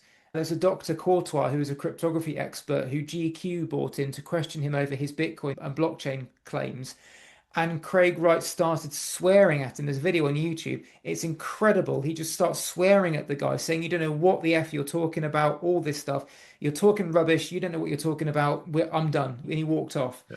But Anytime anyone with knowledge can question him, he kicks off and cannot answer the questions. So there, to answer your question again, there was a little bit of due diligence done. At the same time, the ATO reports were coming in, but Craig had already convinced his backers he was the real deal. He'd already convinced his backers that the ATO had an agenda against him and that whatever they said wasn't to be trusted. But he's used his manipulative ways to convince her that these women are just after his money. And so he's already prepared her to say, if this person comes to you and says, "I mistreated them," they're lying because they are this. So he's inoculating himself against any criticism. He's laying the groundwork so that if somebody comes to her and says, "You better watch out because your husband's a killer," she can say, "Ah, yes, he told me you would say that." yeah, It's that but way. the problem is, right, like Craig Wright, let's say in my book I went on a lot of tangents, but one is I know from my main field of research the case of Theranos, right? Mm, This Elizabeth Holmes, right? She's in prison now, so it's safe to say the court says she tricked a lot of her investors, right? She was that prodigy girl who dropped out of, I think, Stanford at 19, convinced a lot of famous people, Hollywood and politicians. Her company went to a few billion worth until somebody uncovered that all the innovation she promised was essentially fake. So the technology she put out there was complete fake, and actually all that was some medical results, to not go too far into it, were essentially done by conventional technology, and she just spent all the money or most of the money on essentially just running a secret lab with conventional equipment, but claimed in the foreground, at least to her investors, that it was all an ingenious piece of technology. But in her case, okay, she could say, okay, I cannot let you look into our lab because then I would disclose all our technology. That's a normal company behavior, right? You yeah. don't get to see what they're really doing in the lab. That's a legitimate, kind of at first glance, a legitimate thing, and you just have to trust her. But so, like the fraud she did and went to prison for is essentially that she pretended, as far as I understand it, I'm not a legal person, but that was not provable, right? The court really had to show to accuse her that she had defrauded investors by pretending that her technology is far closer to the performance and the maturity as a product as it is, right? But in our scene, we looked at her company because it seemed like all the issues we had. I was developing, say, somewhat similar systems at the time, right? And we saw these patents, which were all not, they were rather primitive patents, which is usually good in a patent because you would have a very broad claim. So you want to have a magic device that is protected by a very broad claim. So in that sense, it's not a criticism, but she didn't really reveal how she made all these problems disappear that all of my smartest, well-funded colleagues and so on had, right? So we would have questioned it if one of us, I wasn't, but in case I would have been called to review her technology, I would have to say, it's quite amazing that she does all that. It all makes sense. I just haven't seen proof, but if she doesn't let me look into her lab and do some experiments on my own or by somebody I trust, then I just cannot tell, right? I cannot tell you that it's a fraud or that she doesn't do it. And that would be legally correct. But again, Bitcoin is just made in a way that you can prove, you can give final proof, right? That's what you need in a financial system, right? That final proof that Jens paid 1 Bitcoin or whatever, Satoshi, to Mark Hunter, right? Or not even to you, but the Bitcoin address. You tell me you want to see the Bitcoin or the Satoshis at. And if it wasn't anything like a financial system, if you couldn't have more or less ultimate certainty that I don't own that, whatever, so many Satoshis anymore, and now you have it in something you can control. So it could have been, you wouldn't have to speculate too much, right? To say, okay, it's highly unlikely that guy, if you were called in as an auditor, and the point is, is he Satoshi Nakamoto, right? You would say the whole thing is made by himself in a way that you could definitely prove it. And so I don't have to speculate as much as if I have to evaluate a company and whatever. Let's say I worked for companies where there was a patent dispute. And of course, I couldn't say you're going to win that case in any form, right? I couldn't tell them you're going to be able to sue this company or you can definitely defend yourself against being sued by that company because it is not clear and is essentially at the end of the day up to the subjectivity of the judge. So I think that the fascinating story is it could have been so clear. It would be okay. You could simply say, okay, if he cannot prove it just by the very fact and that he throws all this fluff, the chances are very high that he's not. Because, of course, in the courtroom it's a different thing. But factually, if I had told, let's say they hired you with the knowledge you have now in 2016, or say, look, Mark, here's a amount of money and I want you to spend a whole day or whole week or whatever, even without all the evidence that, of course, also emerged in the follow-up. But even at that point, and even you, I assume, are not an expert cryptographer, you would have known the very principle of Bitcoin and the blockchain. You could have said, I wouldn't bet my money on it. You would have said, look, I cannot, like in 2015, 16, you might not have said, I 100% know he's not Satoshi. Probably that would be too strong at that stage. But you would have said, you have a pretty high chance he's not. So don't count on me when the whole thing blows up. The other thing to mention as well is that when Craig was first tapped up in for the bailout, the way he came to Calvin Ayre was through a chap called Stephen Matthews. He's the link here because Stephen Matthews and Craig go back to 2008 or so. They were working together. They weren't working for the same company, but Stephen Matthews was working for a company and Craig was doing some financial work. It seems they stayed in touch for a bit. They stayed in touch through 2014 when Craig was having his issues with the tax office. And at that time, Calvin Ayre who was also friends with Stephen Matthews, had tasked Matthews with finding investments for him in the Asia Pacific region. So he said to Stephen Matthews, can you keep a lookout for any potential investments in the APAC region that I could maybe look into? So Stephen Matthews goes out, who knows what level of research he did, and him and Craig start speaking, and at the time when Craig needs this money. So it seems pretty likely that they both said together, hang on a second, why don't I pitch you as Satoshi to Calvin Ayre? He can invest in you, so you get your bailout, and I will get a nice little bit of money on the side because I've recommended this investment to him. It seems fairly likely that the two of them worked together for a period of time, late 2014, early 2015, before Stephen Matthews introduced Craig Wright to Calvin Ayre as an investable opportunity. That's how he came into it. So if you think of it, if a friend came to you and said, "Oh, I've got this investment that you could look into," it's much more believable to you than a stranger coming to you. You But if a automatically, friend came to you and had told you to invest into one coin at the time, even if it was a very good friend, would you have invested significant amounts of your money? I can't say. It all depends on how much was out there at the time, like you said earlier, because it depends on the kind of person you are. But it seems that the combination of Stephen Matthews, his friend, and Craig Wright's ability as a con man convinced Calvin Ayre enough to believe the story to the point where he even dismissed the ETO reports. He believed Craig Wright over the Australian Taxation Office.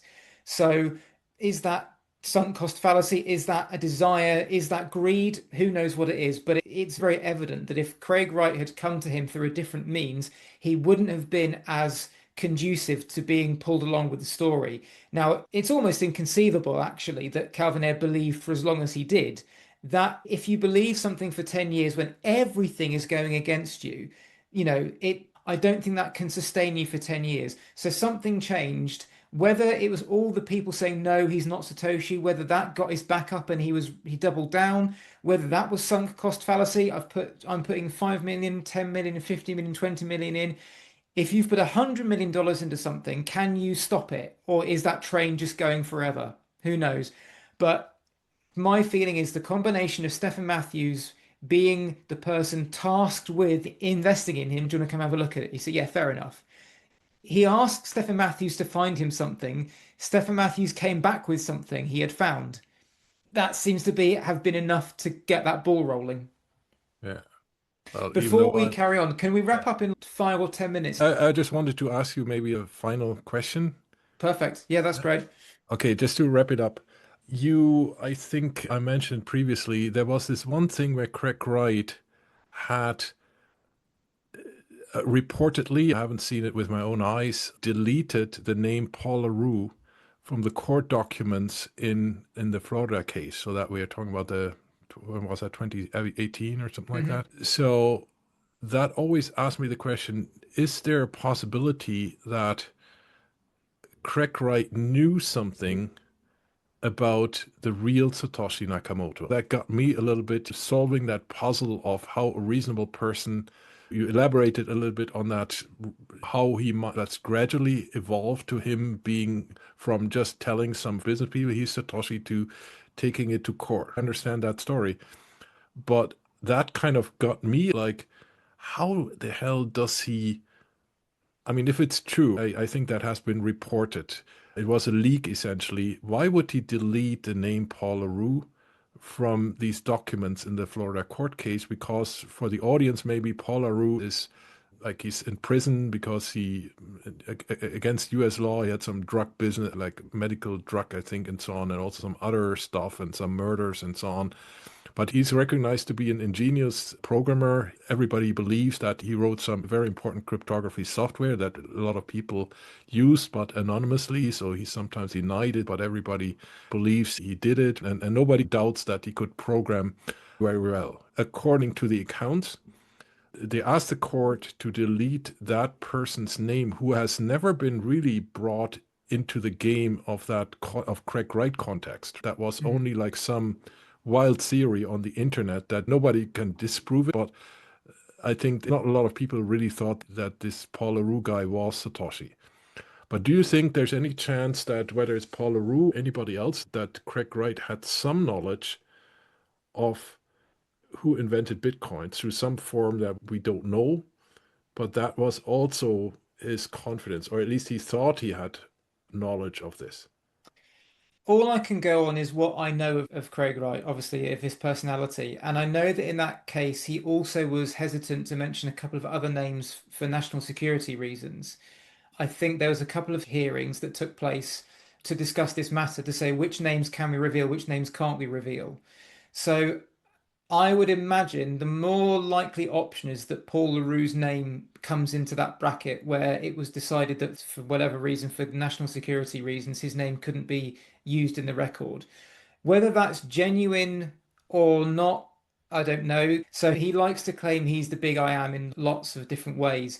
And I can foresee the suggestion that he was trying to claim this on national security just to make himself seem more impressive than he is. And they believed him and they did it.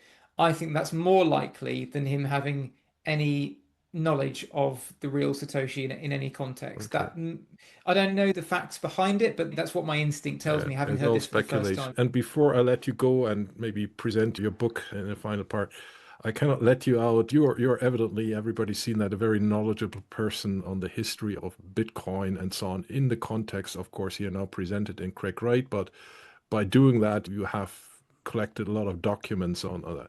So I cannot let you go without asking, who do you think is Satoshi Nakamoto?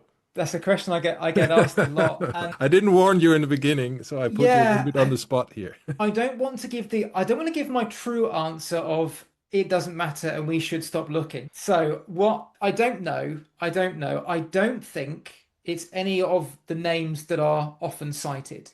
I don't think it's Adam Back, Hal Finney, Nick Szabo. I don't think it's any of those guys. I think it's more likely that they helped out.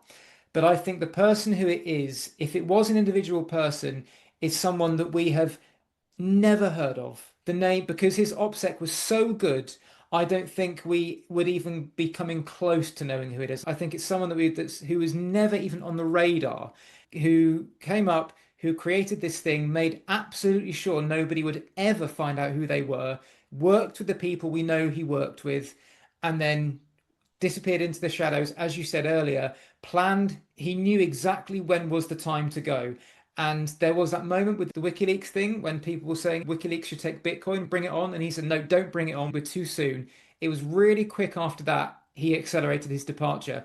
So I think it's someone that we never knew and will never know. That is, I think, more likely to me than any of the regular names we hear touted about. Yeah. I agree with most of you. I did a lot of research and even put out a couple of names in my recent videos, and I got like some not so much quantitative, but excellent qualitative feedback, right? So there were these people, some of them don't even disclose their names, and that's fully okay to me. So I don't know who they were, but they showed to me that they had credible insights in the scene at the time when Bitcoin was developed and released.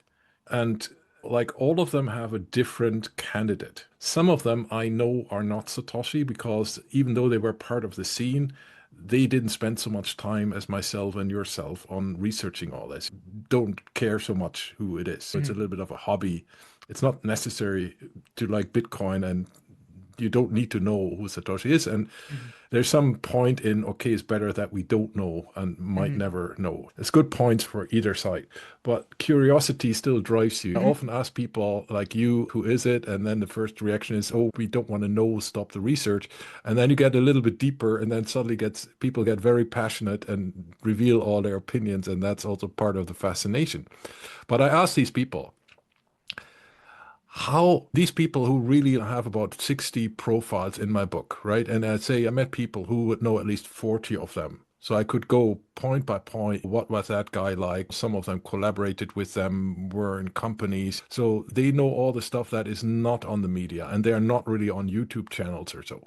I asked them, okay, how likely is the chance that out of the, let's say, 100 guys, it's mostly guys, very Yeah, few girls. So it's not any anti-feminism or it'll be anything, right? generous. But it's, yeah, it's how likely is it that and have hang around Satoshi Nakamoto at the time without knowing that he would be or has created Bitcoin, right? And then they usually scratch their heads, right? Or had a longer pause, and they said something along the lines, actually, you're right. I probably know Satoshi Nakamoto. It's very unlikely that he never set a foot on the ground, either on the online fora, knowing in a sense did as an online persona, but not Satoshi, or even they had these parties and conventions and all that. And they told me all these interactions they had. I was amazed how many of these people knew each other, Mm. way beyond what I thought. They socialized with each other. They all said, look, it's very unlikely that this guy never crossed paths with our community because otherwise he wouldn't have gotten the expertise and even less the spirit. And so I think it must be, I don't have proof, but I would be very surprised if I had to, I would put money on that that guy is somebody mentioned at least somewhere in my book. That's about a pool, let's say order of magnitude 100 person.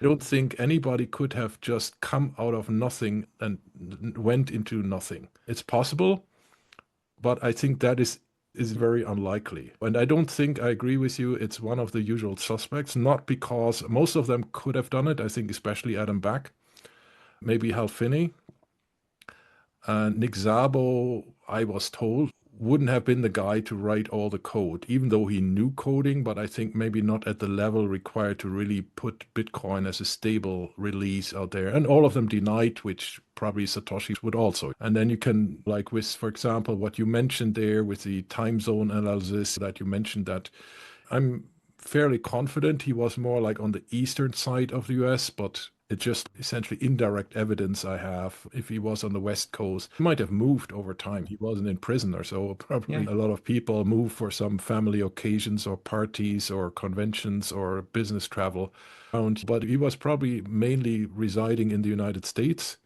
and had some links to be able to do certain things. Like I looked at the bibliography, and therefore you can narrow it in. But I would say if I had to, I would say I could also narrow it down to maybe 10 names. And then there's always the discussion whether it's a team or not. And the team Yeah. for me is essentially I'm having currently an exchange with a very good person there that has super knowledge of the scene and so on. And essentially, when you shift it from a single person to a team, I'm pretty sure you could take two, three guys at the forefront of the cypherpunk movement and maybe somebody who was a little bit semi-cypherpunk, semi-academic, right? Young career guy. And if you put two, three of them together, I think that would have been a problem at all to stage Satoshi Nakamoto. There were so many great programmers and OPSEC people and so on in that crowd. So to just create Bitcoin out of almost a random pick of three of these out of the little pool of super experts at the time, that wouldn't have been the problem. Probably then it would be unfindable because you would have a convolution of different signatures. If you do stylometry in the code or in the text or so, if that was all screened by three people, right? They know OPSEC, they know adversarial stylometry and all that tricks, and a lot of them did. I Mm. think that was more like common knowledge than the exception in that community, that they knew how to avoid being detected. And as you said, like Satoshi proved essentially by disappearing now that he was very good at that. But that Mm. knowledge was quite common in that community. I think the big problem is to forever seal the secrecy with a loose assembly of, let's say, three lads who just met at a conference. I don't have a story for other than a secret service or a criminal like mafia or something. Usually it's very hard to seal forever, especially like maybe you have some, there are probably a lot of crypto projects we never knew about because they're like whatever, like a crypto C plus library, like Way Dice or something that was very important and is maybe important, but it's nothing that gets into the public domain and becomes very important. So nobody, like in the worst case, nobody would even look for the creator. We know it, even if there's a lot of these little anonymous projects that were circulating in very tiny crowds Mhm. that we don't even know that exist. But once Bitcoin became so big, right? And once you're talking about roughly in our order of magnitude, Satoshi owns about $100 billion, right? So I looked it up. He would be pretty much on or very close to the top 10 on the Forbes 400 list of Mm. billionaires, right? 100 billion is, you can buy Twitter. I think like Elon Musk paid 40 something billion for Twitter. He could buy two Twitters and still have a couple of billion left. So, I mean, that to think that that's some cypherpunks who met anonymously on some computer nerd congress or online even not ever talk to, just staying anonymous to each other, or even if they knew each other, if it was just pure email, that's usually a very weak seal to eternalize the secrecy, right? Yeah, then people come, okay, it was Finney, he died, or Sesame, or so. Okay, that might be possible, but there are other reasons why I think it wasn't them. So I cannot disprove it, but I think it's at least as difficult to prove a team Satoshi as a single person. Both Mhm. have advantages. I personally would say it's 70-30 that it's a single person. I think also the whole behavior, if you read the messages, if you talk to people who communicated with Satoshi, I think a team or intelligence agency, they would have wanted to expedite the thing a little bit faster. But yeah, we don't know it. I have a video out where I have a pretty bold thesis who it is, but I cannot prove it. And I think there is no proof. What are you going to find other than Mhm. Satoshi coming out and saying, "Here, I signed the keys"? Yeah. That's the point. Okay, like maybe you want to present your book again and say when it's out and where people can get it. And I put a link into the description of this video and where you can buy it, but please show it in the camera and Thank you. So this is volume one. We've got three of these books coming up. So volume one, The Fake Toshi, Fraud, Lies, and the Battle for Bitcoin. It's out on Monday, 1st of September. Amazon will be, if you buy from Amazon, be a few days later because of some technical issues on their side there. But yeah, the best place to buy it from our point of view is from our website, drbitcoinpod.com, which is the website for our podcast. So drbitcoinpod.com. You can follow the links and it's easy to find. One covers the genesis of Craig Wright's Satoshi fraud. So his early career ending in late 2014 when all his tax issues are coming to a head and when he first comes across with the idea of really stepping into the Satoshi suit to try and get himself out of the pickle that he's got himself into. So there are some incredible stories in there. It also covers his story of creating Bitcoin compared to the real story of how Bitcoin's creation came about, comparing the two. Some stories that you might know, a lot that you won't know. Even if you're not a big Bitcoin fan, if you like stories of fraud and charlatans and incredible true stories, that's what this is essentially. So, yeah, it's for everyone. I bet on that. And Mark is a very good writer. And so I can highly recommend it. Again, I will put the links that Mark gives me below, maybe also to your podcast channel. And I thank you very much. It's been a pleasure. Thank And you. I wish you good luck with the book. And thanks so much for being available for such an extended period. Great. I'm glad you enjoyed it. Hopefully, we'll speak again soon. Thank you. Bye bye. Cheers. Bye.